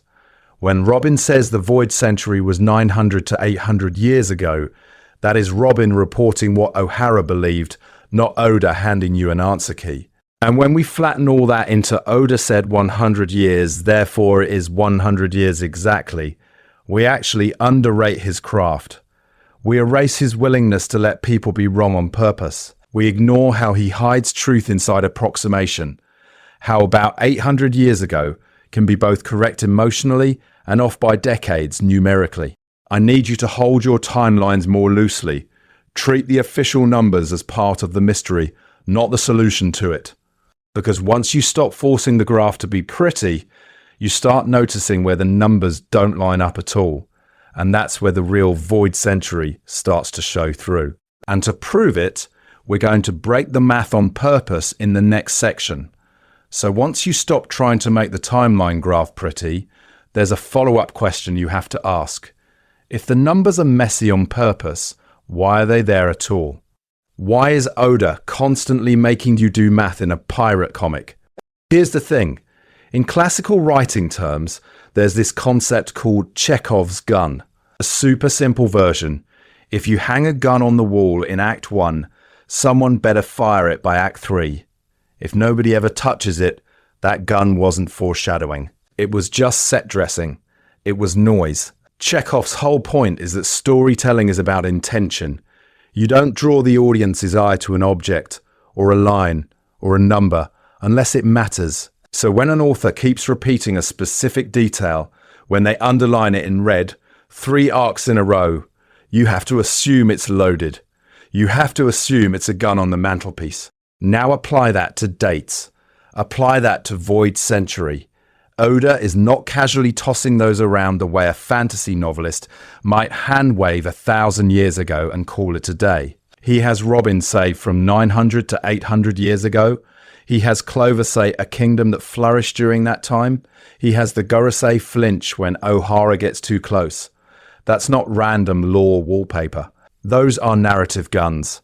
And it's not just 800. We keep hitting the same numbers, 800 years, 400 years, 20 years, over and over. The 400-year gap, that's Noland and Calgera, the liar story that turns out to be historically accurate, tied directly into Skypier's ancient ruins and Poneglyph. That gun already went off once when we realized the fairy tale was a primary source, and it's still sitting there humming because it anchors a whole quadrant of ancient history. The 20-year motif, that's Oden's prophecy, Toki's jump, Wano's open the borders in 20 years countdown. That gun fired in Wano's climax, but it's also clearly wired into the larger 800-year circuit. And then 800 itself is Joy Boy's apology, Fishman Island's promise, the founding of the world government, Toki's original era. Every time someone says 800 years ago, you're hearing the same caliber. I need you to notice the pattern. These aren't loose, sloppy numbers tossed in for flavor. This is not a sin. This is not bad world building. This is intentional scaffolding. You don't get this kind of numerical echo across O'Hara, Skypiea, Wano, Fishman Island, and Egghead unless the author pre-wrote the skeleton and has been slowly hanging organs on it for 25 years, which means we need to take the dates seriously. If the numbers themselves are guns, then the void century is 100 years is also a gun. And when you line up all those carefully planned 800S, 400S and 20s, that neat 100-year label doesn't fire, it misfires. So if Chekhov's gun demands payoff, what happens when the gun is the calendar and the shot is the realization that history has been lying to you? Hold that thought, because next we're going to pull the trigger on the void century's actual length. So here's where a lot of the community quietly panics. If the 100 years gun misfires, does that mean Oda screwed up? Did we just catch the author in 25 years of bad math? No. Calm down. Put the calculator down. We need to talk about retrofitting versus retconning. Retrofitting in this context is Oda taking an old, broad, slightly fuzzy piece of lore and tightening the focus later. The original line still stands. The words on the page don't change. What changes is your understanding of what those words were actually pointing at. 100 years of lost history is a perfect candidate for this. It's vague, it's in-world, it's filtered through O'Haran nerds working off banned textbooks, not a divine narrator. Retconning is different. Retconning is when the story told you something clear, and then later the story tells you, actually, no, forget that, new rule. That's when Kishimoto goes, Obito died, and then 20 volumes later says, surprise, he didn't. Ignore that rock. That's a contradiction. That forces you to mentally delete the first version. Oda almost never does that with the big historical scaffolding. Listen to me, think about the Will of D. Early on, it's just a weird initial and a few ominous lines. Decades later, we get Roger, rocks, Law's flashback, the storm metaphor, Nika imagery brushing up against it. All of that massively expands what D means without breaking a single earlier statement. No panel ever said, the Will of D is exactly X and nothing else. It was always framed as mystery, rumor, incomplete knowledge. Same with the ancient weapons. At first, they're scary names and blueprints. Then we learn Pluton is a ship, Poseidon is Shirahoshi, Uranus is whatever Emu is babysitting. Each reveal retrofits weight onto old scenes. Iceberg panicking about the blueprints? Suddenly that's not generic superweapon anxiety. That's this could restart an 800-year war. But Oda never has to overwrite a line to make that work. So if tomorrow Oda reveals that the Void Century is actually a longer, multi-phase blackout, say a 150-year conflict with a final 100-year harder race, that's not a retcon, that's a retrofit. Because Void Century has only ever been an in-world label, probably coined by the same world government that's burning books and erasing islands. Century can be shorthand. Century can be propaganda. This is normal. I need you to notice the pattern. Oharan scholars, Robin, even the Gorosei talk in Ranges and Myths. About 800 years ago, for the past 800 years, not in omniscient timestamps. That's Oda building in wiggle room on purpose. He's not lying to you, he's letting his characters be wrong. And here's the thing, accepting a longer void doesn't mean accusing Oda of cheating. It means respecting his favourite storytelling tool, in-world misinformation. The same way the community once treated Skypie's mantra as its own quirky power, and then Haki came in and quietly retrofitted it without breaking anything, the extended void theory says, hey, maybe the calendar is also a victim of the plot. Pattern interrupt. What if the real twist of the Void Century isn't what happened, but how long the world has been forced to miscount it? Hold on to that, because next we're going to walk through the receipts and show exactly where the numbers stop adding up. So here's where we need to stop pretending Oda is a time-traveling spreadsheet and start looking at how he actually writes. Because when you zoom out, the 100 years of the Void Century is not a precise calendar entry. It's a prop. It's a story the characters tell each other while the author keeps his hands free behind the curtain. Remember what we talked about with pre-writing. Oda locks in pillars. There was a great kingdom roughly 800 plus years ago. There was a war. The winners became the world government. Those are fixed. Those are non-negotiable. But the exact day Joy Boy wrote the Fishman Island apology, the specific year the 20 kings signed the treaty, that stuff is intentionally blurry until he actually walks us into that flashback. Listen to me, this is not a sin. This is not bad writing. This is how you survive a 25-year serialization without painting yourself into a corner in chapter 150 because you were too cute with a date. Here's the thing. If Oda had hard-locked it as the Void Century is exactly from year 800 to 700, with an omniscient narrator stamping it in bold, he would have murdered his own flexibility. You cannot, as an author, then casually introduce a woman who jumped about 800 years into the future, an immortal cryptid king on a throne, 3 ancient weapons with independent origin stories, and a whole tech boom and collapse without tripping over your own canon every other volume. Look at Toki. Her backstory is a pre-writing gift. She says she was born in the distant past around 800 years ago, drifting forward. That only works cleanly because Void Century in the story is a scholarly label from O'Hara, not a divine revelation. The O'Harans say from 900 to 800 years ago, based on fragments. Robin repeats it.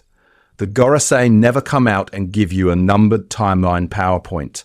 That gap between in-world scholarship and authorial fact, that's Oda's wiggle room. Same with Imu's origin, or Uranus potentially being tied to some pre-world government sky civilization. If the void were nailed down as a neat 100-year block, every new flashback would have to be Tetrised into a hyper-constrained window. Instead, the fuzziness around 800, 900 years ago lets him slide events around. Early war build-up here, Joy Boy's promise there, the actual founding of the government maybe a bit later, without contradicting anything except fan wikis. I need you to see how intentional that is.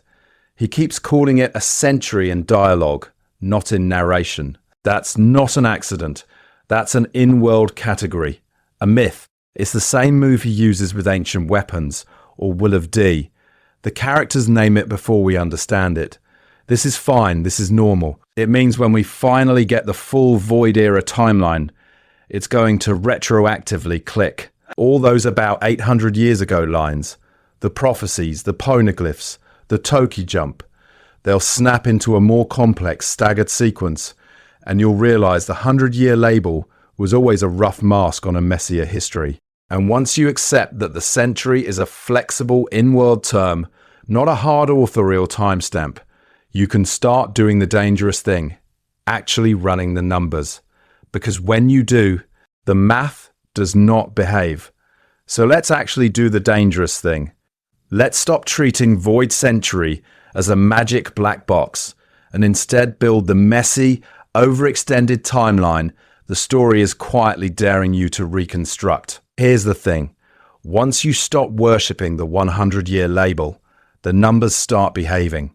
I need you to picture a span from roughly 1,000 years ago to 700 years ago, a 3-century arc that the world government later compresses into a neat horror story slogan. Within that, the Void Century is a brand, not a measurement.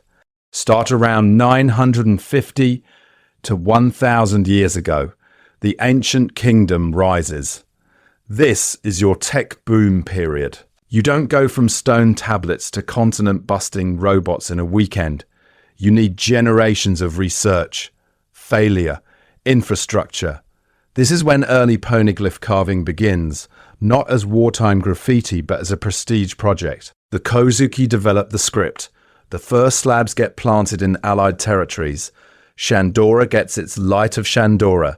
Fishman Island receives its Promise Stones and the blueprint for Noah. This is not a war. This is a golden age doing long-term documentation, which again is how actual empires behave. Somewhere in this expansion, maybe 880 to 850 years ago, you get your first Joy Boy. Not a clownish one-off, but a political and symbolic figure emerging at the peak of this system. He makes the Fishman Island promise. Noah is constructed as a literal evacuation arc, which implies planning for catastrophe decades in advance. You don't build a world-scale lifeboat in a single generation unless the author wants their engineering professors in the audience to riot.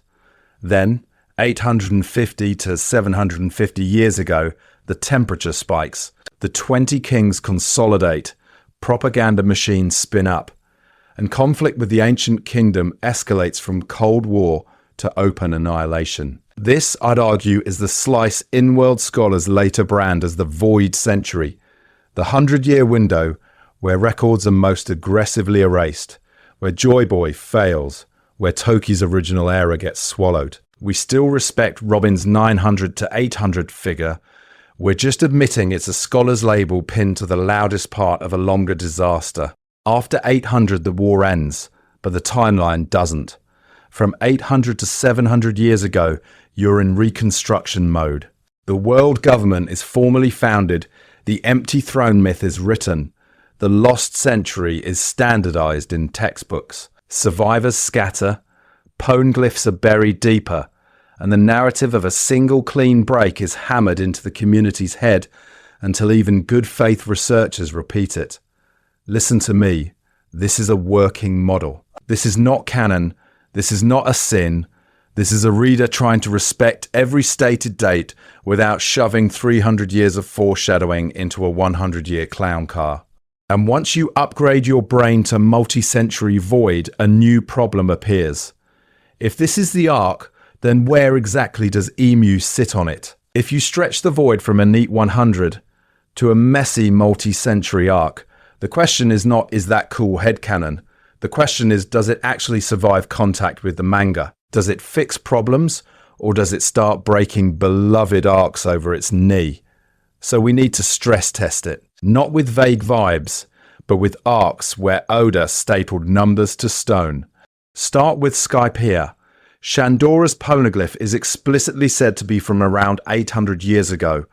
The Golden Bell was knocked down about 400 years ago when Jaya was blasted into the sky. In the 100-year model, that 800 is doing two jobs at once.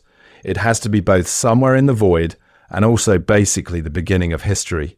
In an extended model, it relaxes. The city can sit in a pre-war flourishing phase where the ancient kingdom is sharing Poneglyph tech with allies.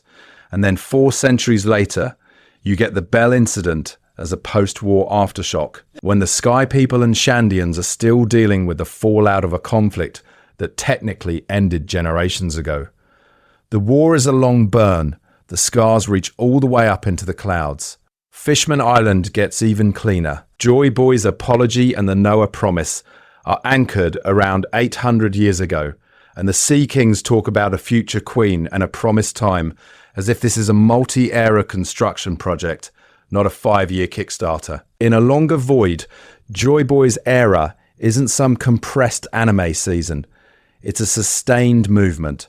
The Noah can be planned in 1 century, partially executed in the next, and then sit waiting while the Sea Kings pass oral patch notes down the line. Hey, when the next Poseidon appears, remember to sync with the ship. Suddenly, Shirahoshi's role feels intentional on the author level rather than, wow, convenient reincarnation timing. A prophecy that spans 3 centuries doesn't feel absurd. It feels engineered. Here's the thing. Wano basically begs for this. The Kozuki clan start carving poneglyphs in the late war phase, when the ancient kingdom is already under siege and needs durable hard drives scattered to friendly servers. Toki is from around 800 years ago, which in the 100-year story forces her to stand on the exact border of the void like a kid with 1 foot in the pool. In a stretch model, she can originate in the late war chaos, jump forward past the immediate crackdown, and land in a post-war Wano that has already slammed its borders shut as a defensive policy. Closed Wano isn't a quirky tradition. It's a long-term bunker strategy that outlives the war itself. Alabaster and Water 7 are where the paranoia math really starts to sing. The Nefertari family refusing to move to Mariejwa and quietly keeping void secrets makes much more sense if the government has been nursing that betrayal for several hundred years, not, oh, Grandpa snubbed us last century. The Pluton blueprints being handed down in Water 7 for generations as a counter to a theoretical government-controlled Pluton feels less deranged if the threat window is whenever in the next 300 years they finally find the original. A longer span turns Iceberg and Tom into the tail end of a very old contingency plan. Not the entire plan. Listen to me. Nothing here requires you to bend an arc out of shape. I'm not asking you to squint until Skypiea becomes a stealth space opera. This is normal. This is fine. The extended void doesn't fight the existing foreshadowing. It snaps into it and quietly resolves a bunch of that seems fast timeline tension, which then raises a nastier question. If the war, the cover-up and the paranoia all sprawl over multiple centuries, how long has Imu personally been sitting in that dark room, pressing the world's pause button? So let's stress test this. Let's go to the worst case scenario for my argument. Imagine a future chapter where the omniscient narrator voice pops in, or Vegapunk pulls out a projector, and we get the Void Century lasted exactly from year X to year X plus 100. Day, month, the whole tax return. No wiggle room. No about. just a clean, smug 100. If that happens, my first reaction is not, well, pack it up, video deleted. My first reaction is, good. Now the category lines are clearer. Because listen to me, even in that world, the core problem I'm yelling about does not go away. It just shifts labels. The number on the eraser changes. The size of the whiteboard behind it doesn't. Here's the thing.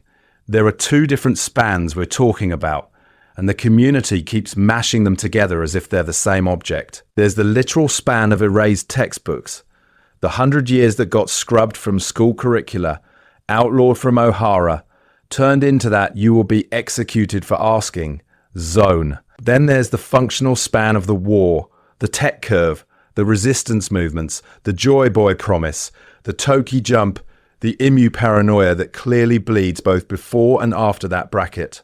If Oda tomorrow canon stamps 900 to 800 exactly, that only tells you the width of the blackout bar on the document. It does not tell you when the sentence started or when it actually ends. Joy Boy's apology at Fishman Island, the Noah, Poseidon's inherited role, Wano's long isolation, the ancient weapons construction, the founding of the world government by 20 kings who had to meet, coordinate, industrialize, and then standardize global propaganda.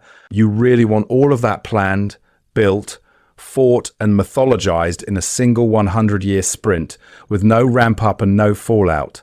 Fans treating Void Century as a sealed, vacuum-packed law cube is the actual issue. Not whether the sticker says 100 or 160. When you act as if history went normal world to 100-year redacted block, normal world resumes, you're doing the world government's storytelling for them. You're accepting their branding as a natural category instead of a marketing term deployed by the winners.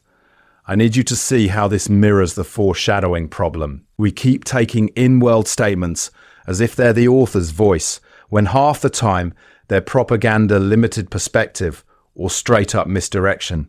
This is not a sin. This is normal.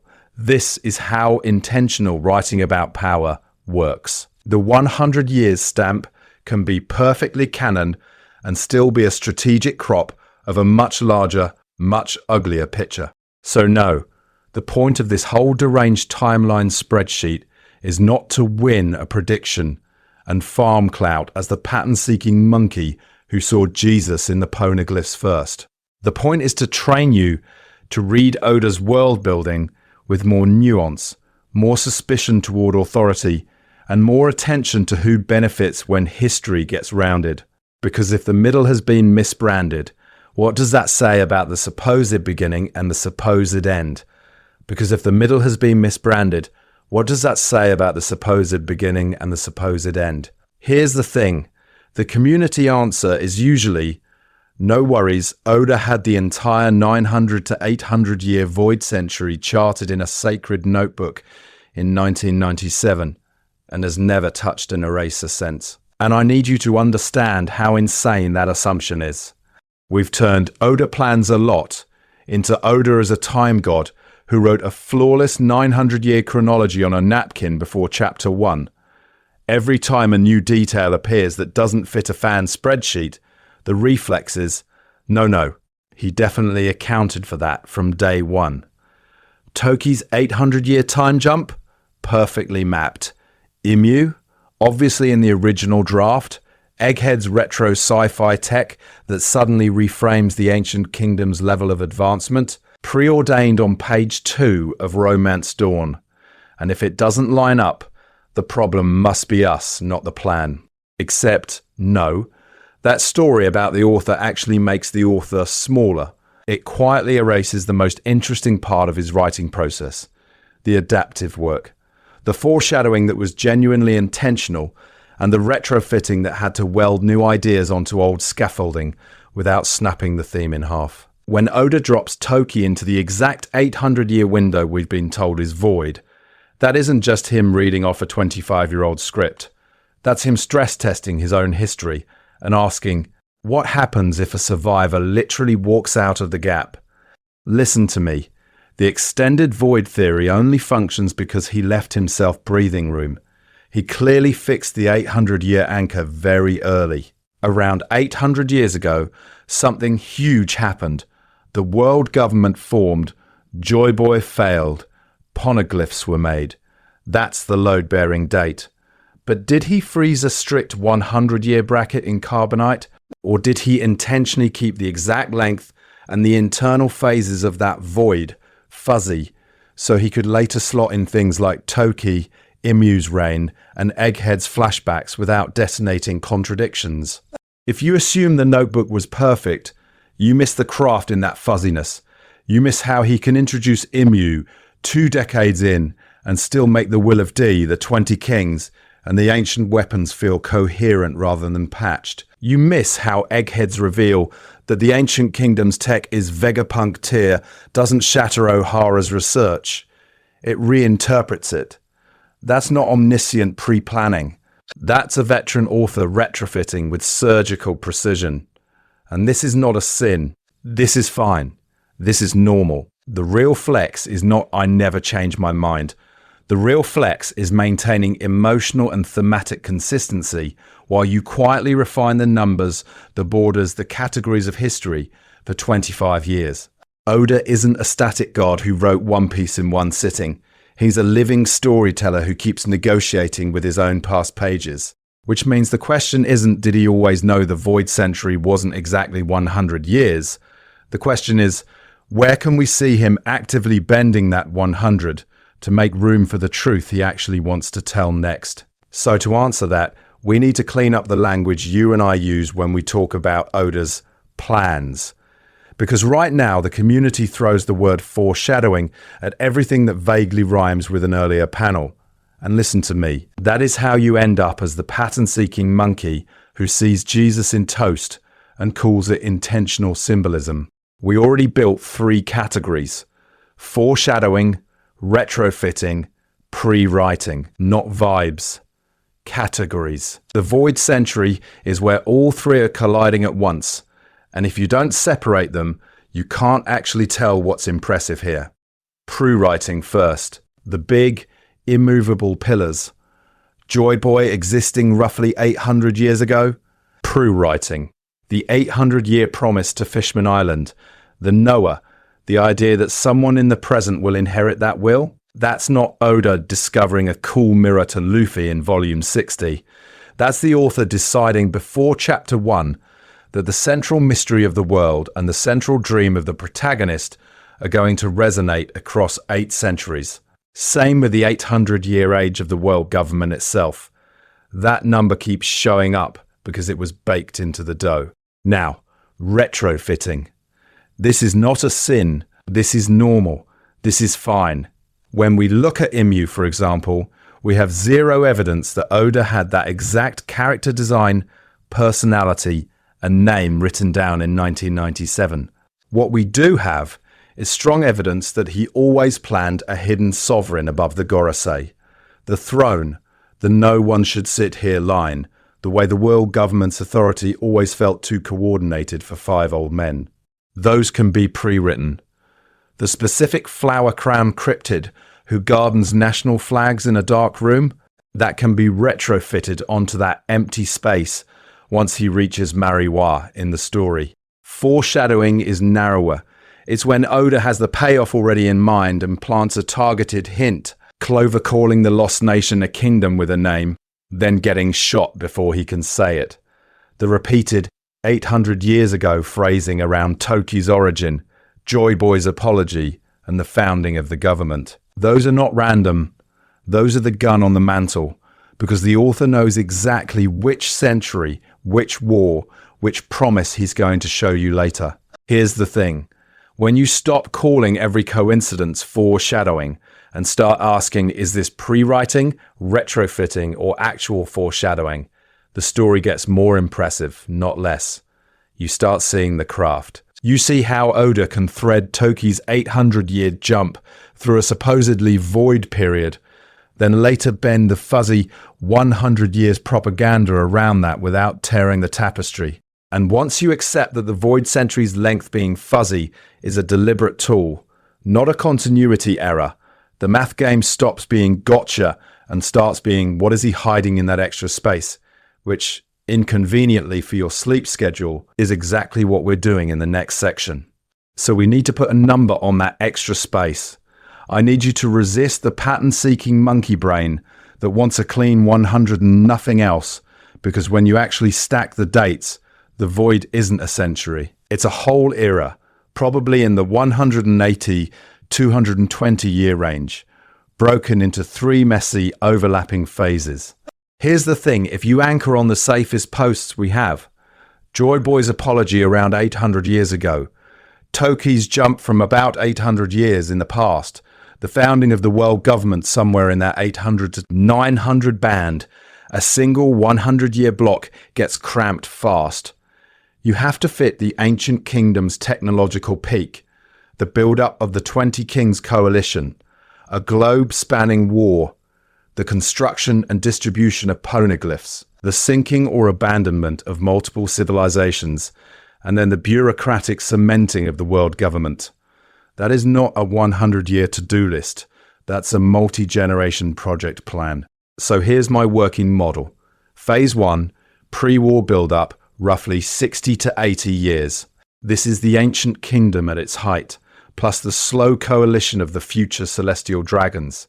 You need decades for tech like Pluton and Uranus to move from theory to, oh no, this can crack an island. You need enough time for the Kozaki to master poneglyph carving, and for those stones to be commissioned, drafted, edited. Yes, edited. This is still writing, and shipped to places as far as Skopje and Fishman Island. That doesn't happen in 1 or 2 royal lifespans. Phase 2, the real void century, the part the propaganda is pointing at.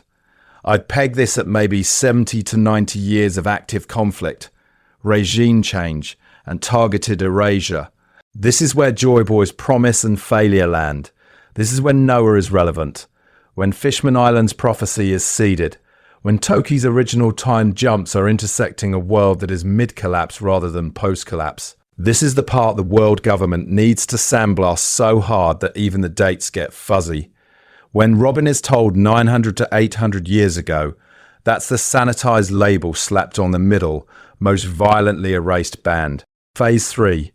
Post-war consolidation and myth-making, another 50 to 70 years. The 20 Kings' descendants aren't going from we won to we run a global bureaucracy with Marines, reveries, and Seraphim R&D overnight. Institutions accrete. They get tested, reformed, renamed. This is where you can tuck all the 800 years ago the world government was formed, lines without contradicting the slightly older ruins we keep tripping over. Notice what this does. It preserves every explicit 800, 900-year reference in the text. It doesn't accuse the author of bad math. It assumes intentional in-world mythologizing. The void century label becomes a category error. Fans treating the whole 180, 220-year storm as one neat, 100-year cloud because the winners branded the middle chunk and called it a day. And listen to me, this is not gospel. This is not a sin if Oda later drops a panel that forces us to slide those numbers 20 years in either direction. This is normal. This is how you read an ongoing story, with foreshadowing as a system, not a magic trick. In the next section, I want to stress test this model against specific islands and bloodlines, and see which families accidentally confess they've been living in the extra years the government pretends don't exist. So when you stretch that void from a neat 100-year marketing slogan into a messy, multi-century era, the entire final saga quietly mutates under your feet. Luffy isn't the protagonist of a one-off rebellion anymore. He's the newest data point in a graph of resistance that's been spiking and getting hammered flat for 200 or 300 years. Here's the thing. A 100-year conflict can be a freak event, a weird blip in history. A 300-year pattern is a system. It means Joy Boy wasn't a lone tragic hero. He was one round in a recurring fight. It means the ancient kingdom didn't just lose once. Its ideals have been trying to respawn over and over through poneglyphs, inherited wills, and idiots who smile in execution plazas. When you watch Luffy punch a celestial dragon with that in mind, it stops being a shocking anomaly. It's a scheduled recurrence, and that immediately raises the stakes. If the Void Era is multi-century, the Straw Hats are not just avenging a century of erased history, they're potentially the first crew in 250, 300 years to actually break the cycle instead of getting folded back into it. Robin isn't just reading 100 years of silence, she's decoding a pattern of attempts and failures. Joy Boy's apology, the Noah, Fishman Islands prophecy, Toki's 800-year time jump that lands precisely in the gap the government sells to the community as a clean block of darkness. Those aren't random cool lore bits. They're failed patches on the same bug Luffy is now trying to uninstall. Once you accept that, Dragon and Sabo stop feeling like edgy side characters who showed up in the last quarter of the story to give the author an extra army. They become inheritors of a very old, repeatedly crushed movement. Dragon's worst criminal in the world. Branding reads differently if you assume there have been worst criminals with the same dream every few generations, each one erased, each one reduced to pirates or traitors in the textbooks. The Revolutionary Army isn't a new category of resistance. It's the modern skin of an 800-year allergy the world has to tyranny. Listen to me. That's not just cool lore. That's structural foreshadowing. Oda has been seeding the idea that changing the world is not a one-generation job. Toki literally jumps 800 years because someone in the future will finish the work. Fishman Island's promise sits there for centuries, waiting. Wano closes itself for hundreds of years as a long-range strategy. The eventual reveal that the void isn't 100 years, but a longer, staggered, maybe cyclical era. That's the thematic mic drop. This is how long it takes. This is how many people have to try and fail before one idiot rubber boy finally tips the scale. And no, this doesn't spoil anything. This is not a sin. This is normal. It's just taking the author's own numbers, myths, and dates seriously as intentional writing. We need to read the final saga with that scale in mind, because in the next section, I want to ask a much dumber, much scarier question. If this is a loop, which current characters are already slotted into the roles of the last people who lost? So here's where I need you to do something that's actually hard as a reader. Stop treating the Gorosei the way you treat the narrator box. Stop taking any character's sentence about the Void Century and upgrading it in your head to objective canon delivered by Oda himself. That jump, that's the problem. That's the category error that makes 100 years feel untouchable when it is absolutely not. Remember where our information even comes from. Robin's 900 to 800 years ago figure, that's O'Haran scholarship.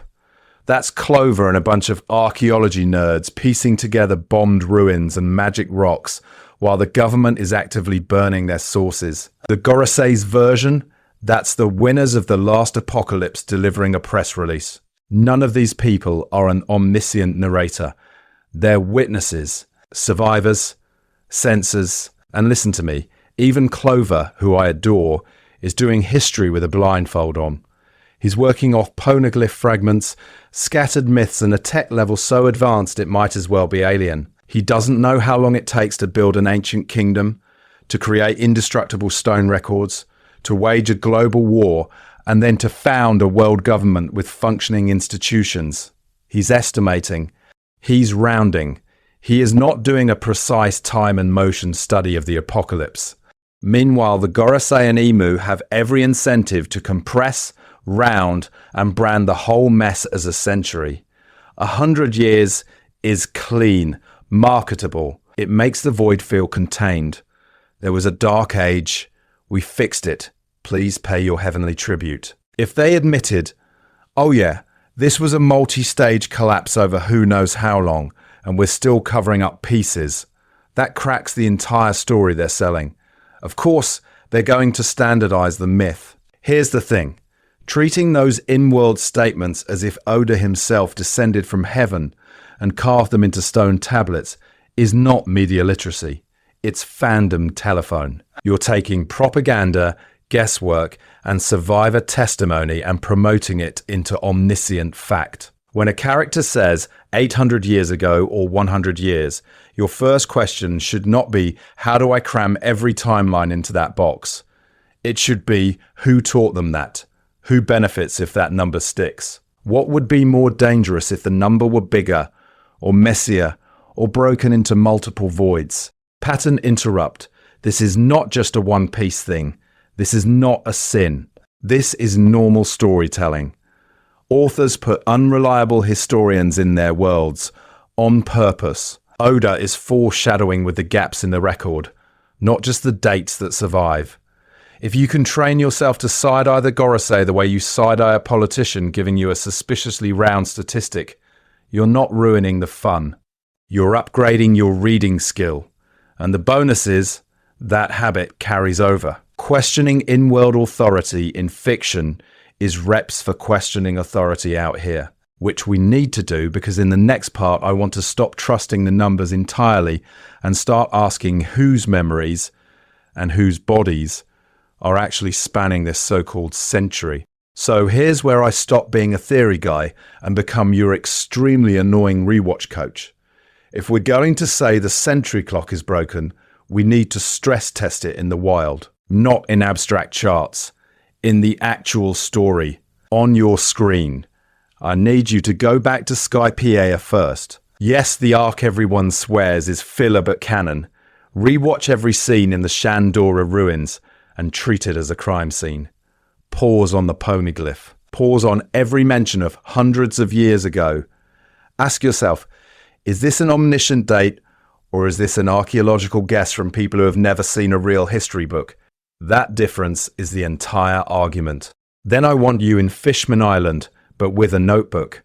Joy Boy's apology, the Noah the promise from 800 years ago, Madame Charlie's prophecy about Luffy destroying the island. This is a blender of numbers, myth, and political trauma. When Neptune or Robin says around 800 years, listen to me, that around is doing more work than half the Straw Hats. Is this precise history or a story rulers tell to make an impossible timescale feel digestible? Dressrosa is your D-Law lab. Every time the will of D comes up, every time someone says since ancient times, pause, screenshot, write down the claimed era. Doflamingo ranting about the celestial dragons, Law's flashbacks, Corazon's warnings about D. These are not neutral info dumps. These are characters raised inside world government propaganda, trying to describe something older than their vocabulary. This is not a sin. This is how good in-world misinformation works. Wano and Egghead are where it gets nasty. Wano has Kozuki inscriptions, the opening the borders prophecy, Toki's 800-year jump, all sitting right next to Void Century language. Egghead has Vegapunk, O'Hara flashbacks, and Gorosei exposition pretending to be objective. Here's the thing. When an author is this intentional, you should assume every number is either a clue or a lie. So, simple exercise. While you rewatch, make 2 timelines. One is the in-world claims timeline. Every date X years ago, for centuries, written down with the speaker and context. The second is your best guess at real history timeline. What would the sequence look like if some of those numbers were rounded, censored, or misremembered? Where do they diverge? That gap is where the foreshadowing usually lives. And this is normal. This is fine. You're not supposed to solve One Piece on a Tuesday afternoon during a content drought. The point is to squeeze more enjoyment out of the series during breaks, to turn passive watching into active puzzle solving so you can feel Oda's pre-writing under your fingertips. You're training yourself to see the scaffolding, not to rip the building down. You're appreciating that the history feels deep and lived in precisely because it's messy, biased, and stitched together by unreliable narrators. Because in the next part, we're going to stop hovering above the map and start zooming in on the people whose lives and bodies actually bridge that fake 100-year gap. So, before we zoom in on those people, I need you to actually clock what we just did to the void century in your head. We did not just nitpick a date on a wiki, we took this neat, clean 900 to 800 years ago block and treated it as what it always was, an in-world story told by in-world historians under an in-world government that profits from you not asking questions. Here's the thing. Once you stop treating 100 years as a divine PDF export of the canon timeline, the whole picture shifts. Toki's 800-year leap stops being a cute coincidence and turns into a smoking gun. She doesn't jump from before history into after history. She jumps across a messy, ongoing era of conflict, tech, and cover-up that clearly started before 900 and kept echoing after 800. That's not a tidy century. That's a fault line. Joy Boy and Noah push it even harder. The Apology Poneglyph, the Fishman Island Promise, the someday when Noah finally moves, all pegged to about 800 years ago, but sitting on top of a civilization that had to already be advanced enough to build continent-sized ships, weather machines, and unbreakable stone USB sticks. You don't go from medieval to moon laser in 2 Tuesdays. The Shandora ruins double date this even more. 800-year-old war record, on top of an older city with a poneglyph that had to be carved, transported, and installed. That pipeline alone screams multi-phase era, not a single 100-year blackout. Then you've got the 20 kings. The logistics are insane. These guys meet, ally, wage a global war, erase an entire kingdom, found a world government, centralize power, and establish a religion of we've always been here institutions. All while also coordinating a secret censorship project where you hunt down every stone record across the entire planet. In 100 years, sure, and I'm a pattern-seeking monkey who sees Jesus in toast every time Oda draws a swirl. We stack that against the poneglyph distribution and the ancient weapons. Pluton's schematics in Alabaster, Poseidon's bloodline on Fishman Island, Uranus whispers tied to Sky Islands and the Throne Room.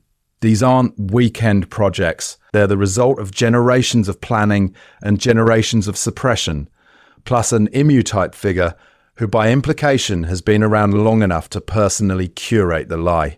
Underneath all of that, we use the same conceptual tools we used for foreshadowing. Propaganda versus myth versus authorial scaffolding. Is 100 years a factual timestamp, a political slogan, or a convenient round number Oda hands the characters so he can quietly run a much longer clock in the background? Once you start sorting panels into those categories, the problems stop being plot holes and start being the point. So the practical takeaway is simple. Stop treating in-world numbers as unquestionable canon. This is not a sin. This is normal. You're supposed to feel the wobble. The author is daring you to notice the seams, because the void isn't a blank space where nothing happened. It's a redacted epic, a whole saga of Joy Boy, Toki, Immu, and the ancient kingdom that's been aggressively misfiled as 100 missing years. And now that we've reframed the gap as a cover-up, we need to talk about the people whose lives physically bridge that lie, and what their bodies, ages, and bloodlines do to the timeline. So before we start dragging out family trees and doing forensic age analysis on cartoon pirates, I need you to hear this very clearly. This is not a gotcha Oda video. This is not me trying to serve Eiichiro Oda a subpoena for crimes against calendars. If anything, the extended void model makes him look more intentional, not less. Here's the thing. When you see 100 years repeated by O'Hara, by Robin, by the Gorosei, your brain goes, fixed number, airtight lore, author spreadsheet. But in story, that number is coming from scholars working off banned fragments, and from the same government that literally burned a library to stop people asking questions. Treating that as a fuzzy, propagandistic label isn't an attack on Oda's planning. It's Oda using unreliable historians as a storytelling tool. Compare that to a lot of long-running series where time is just vibes. Characters stuck at age 17 for 20 publication years. Wars that are thousands of years ago until they need a new twist, and suddenly it was last Tuesday. Those authors either ignore their own timelines or brute force retcon them. This is normal. This is fine. But it's a different category of writing problem. Oda, instead, bakes the uncertainty into the world itself. So the inconsistencies are actually clues. Take Toki. She jumps from roughly 800 years ago directly out of the so-called void into the present. Take Joy Boy's apology, the Fishman Island promise, the ancient weapons lore scattered across Alabasta, Skypiea, Wano.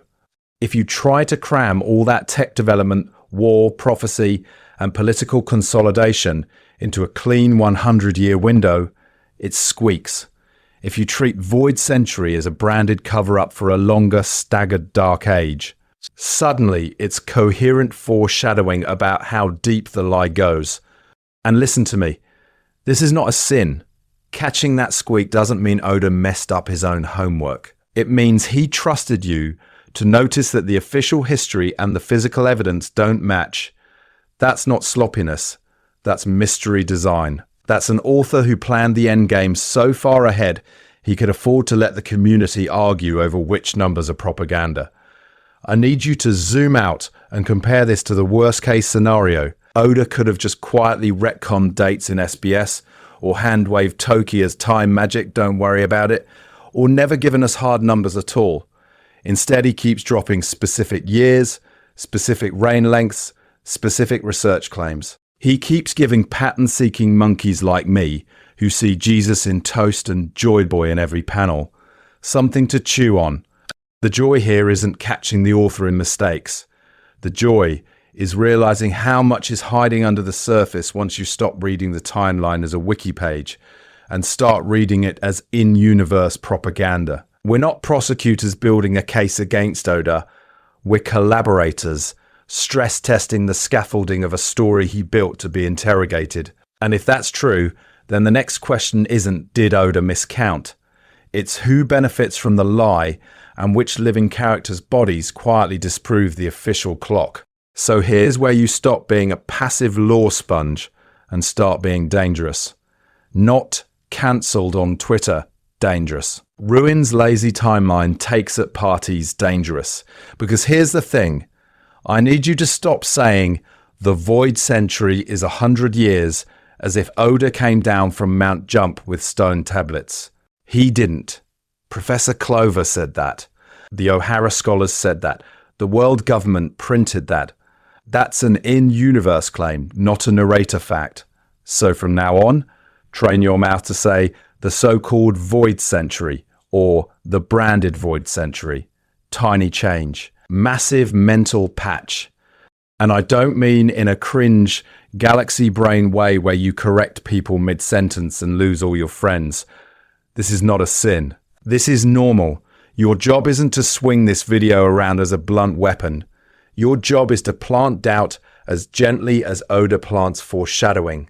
When your friend goes, yeah, during the 100-year Void Century, you just go, well, 100 according to who? Because Toki's 800-year jump and Joy Boy's apology are already crowding that window. Question, not accusation. We need to make who's saying this in the story a reflex. Every time someone in the community repeats the 100-year number without thinking, that's a chance to nudge the conversation. Not you're wrong, clown, but have you ever tried lining up Toki, the 20 Kings, Fishman Island's prophecy, and Egghead's flashbacks on one timeline? The math squeals. You're not the prosecutor. You're the friend handing out calculators. Listen to me. I want the comments, the subreddits, the discords to turn into messy chalkboards. Post your reconstructed timelines. Post your regional memory theories. Maybe your version has staggered voids, a Sky Island blackout, a Fishman blackout. Maybe you discover a clean 200-year gap I missed because I'm a pattern-seeking monkey who sees Jesus in toast every time Oda writes 800 years ago. That's the point. Turn this from my theory into a community debugging session on history itself. And if you're a content creator, this is your playground. Theorists, start tagging panels as propaganda or unreliable historian the same way we tag foreshadowing. Animators, storyboard AMVs that jump from Joy Boy to Toki to Luffy as if they're in one braided multi-century arc. Fanfic writers, stop capping your flashbacks at a neat 100 years. Write 3 generations of Ancient Kingdom engineers building Pluton, not a weekend DIY project. This is a small shift in wording with a stupidly huge payoff. Change the Void Century is 100 years to the so-called Void Century, and suddenly your brain starts hunting for who's controlling the clock. You notice when the Gorosei dodge numbers. You notice when Robin repeats O'Hara instead of the Poneglyphs. By changing how we talk, we change what we notice. And that means when Oda finally rips the curtain off this thing, you won't just see the twist, you'll see the propaganda machine behind it. And once your ear is tuned to that, there's one more question you're going to start hearing in every single flashback. That question is really simple. How wrong am I willing to be? Because here's the thing. No matter how many spreadsheets I build, no matter how many times I recount 900 years ago panels until my eyes start bleeding, the final word on how long the void actually is does not come from me. It doesn't come from the community. It comes from one author, one desk, one stack of terrifyingly well-organized notes. When Oda decides to fully crack that vault, our cute little fan timelines are getting obliterated on sight. And this is fine. This is normal. I need you to understand that being wrong in the face of new canon is not a moral failure. It's literally the point of doing this kind of theory work. The goal isn't to win some weird prediction Olympics. The goal is to have a sharp, intentional lens ready so that when Oda drops the Void Century flashback, you're not just going, whoa, cool robot. You're instantly clocking, oh, that's why the O'Harans only ever said 900 to 800 years ago. When Toki's 800-year jump finally gets panel-by-panel context. When we see Joy Boy actually carve that apology into the Fishman Island Poneglyph, instead of it being this distant myth. When the founding of the world government and the 20 kings unification gets shown as a messy multi-decade process, instead of a neat textbook date. That's when this whole, maybe it's not really 100 years framework either snaps cleanly into place or explodes on contact. And listen to me, both outcomes are fun. If Oda comes out and hard canonizes, the Void Century was exactly 100 years to the day, stop asking. That's not a loss. That's an answer. We take the L, we retire the meme, we update the model, and we move on to yelling about how the tech level of the Ancient Kingdom still doesn't fit in that window. If he instead reveals a longer, staggered, or PR-messaged gap, something where the 100 years number is clearly a world government brand decision, then this whole exercise becomes a neat little example of how paying attention to in-story sources pays off. So here's what we need to do. Mentally bookmark this video for the inevitable giant Void Century flashback arc. When that hits, and it will, because Oda has been foreshadowing that war in that kingdom since chapter 1, I'm coming back. We're reopening the case, we're recounting every date, and we're seeing exactly how much of this was planned insight, and how much was me being a pattern-seeking monkey who sees Jesus in toast-shaped poneglyphs. Until then, genuinely thank you for sticking through this absurdly granular, year-counting deep dive. Not everyone in this fandom wants to pause an action scene to argue about whether about 800 years ago is a rounded figure or a propaganda tool. But you did. You're in the tiny, deeply cursed category of fans who think, the institutionalization of a global government might actually take longer than a century is a fun thought. So next time someone casually says, yeah, the Void Century is just 100 years, you are now legally obligated to pause the episode, pull out a whiteboard, and begin a 2.5-hour lecture on in-world historiography. I'll see you there, chalk in hand.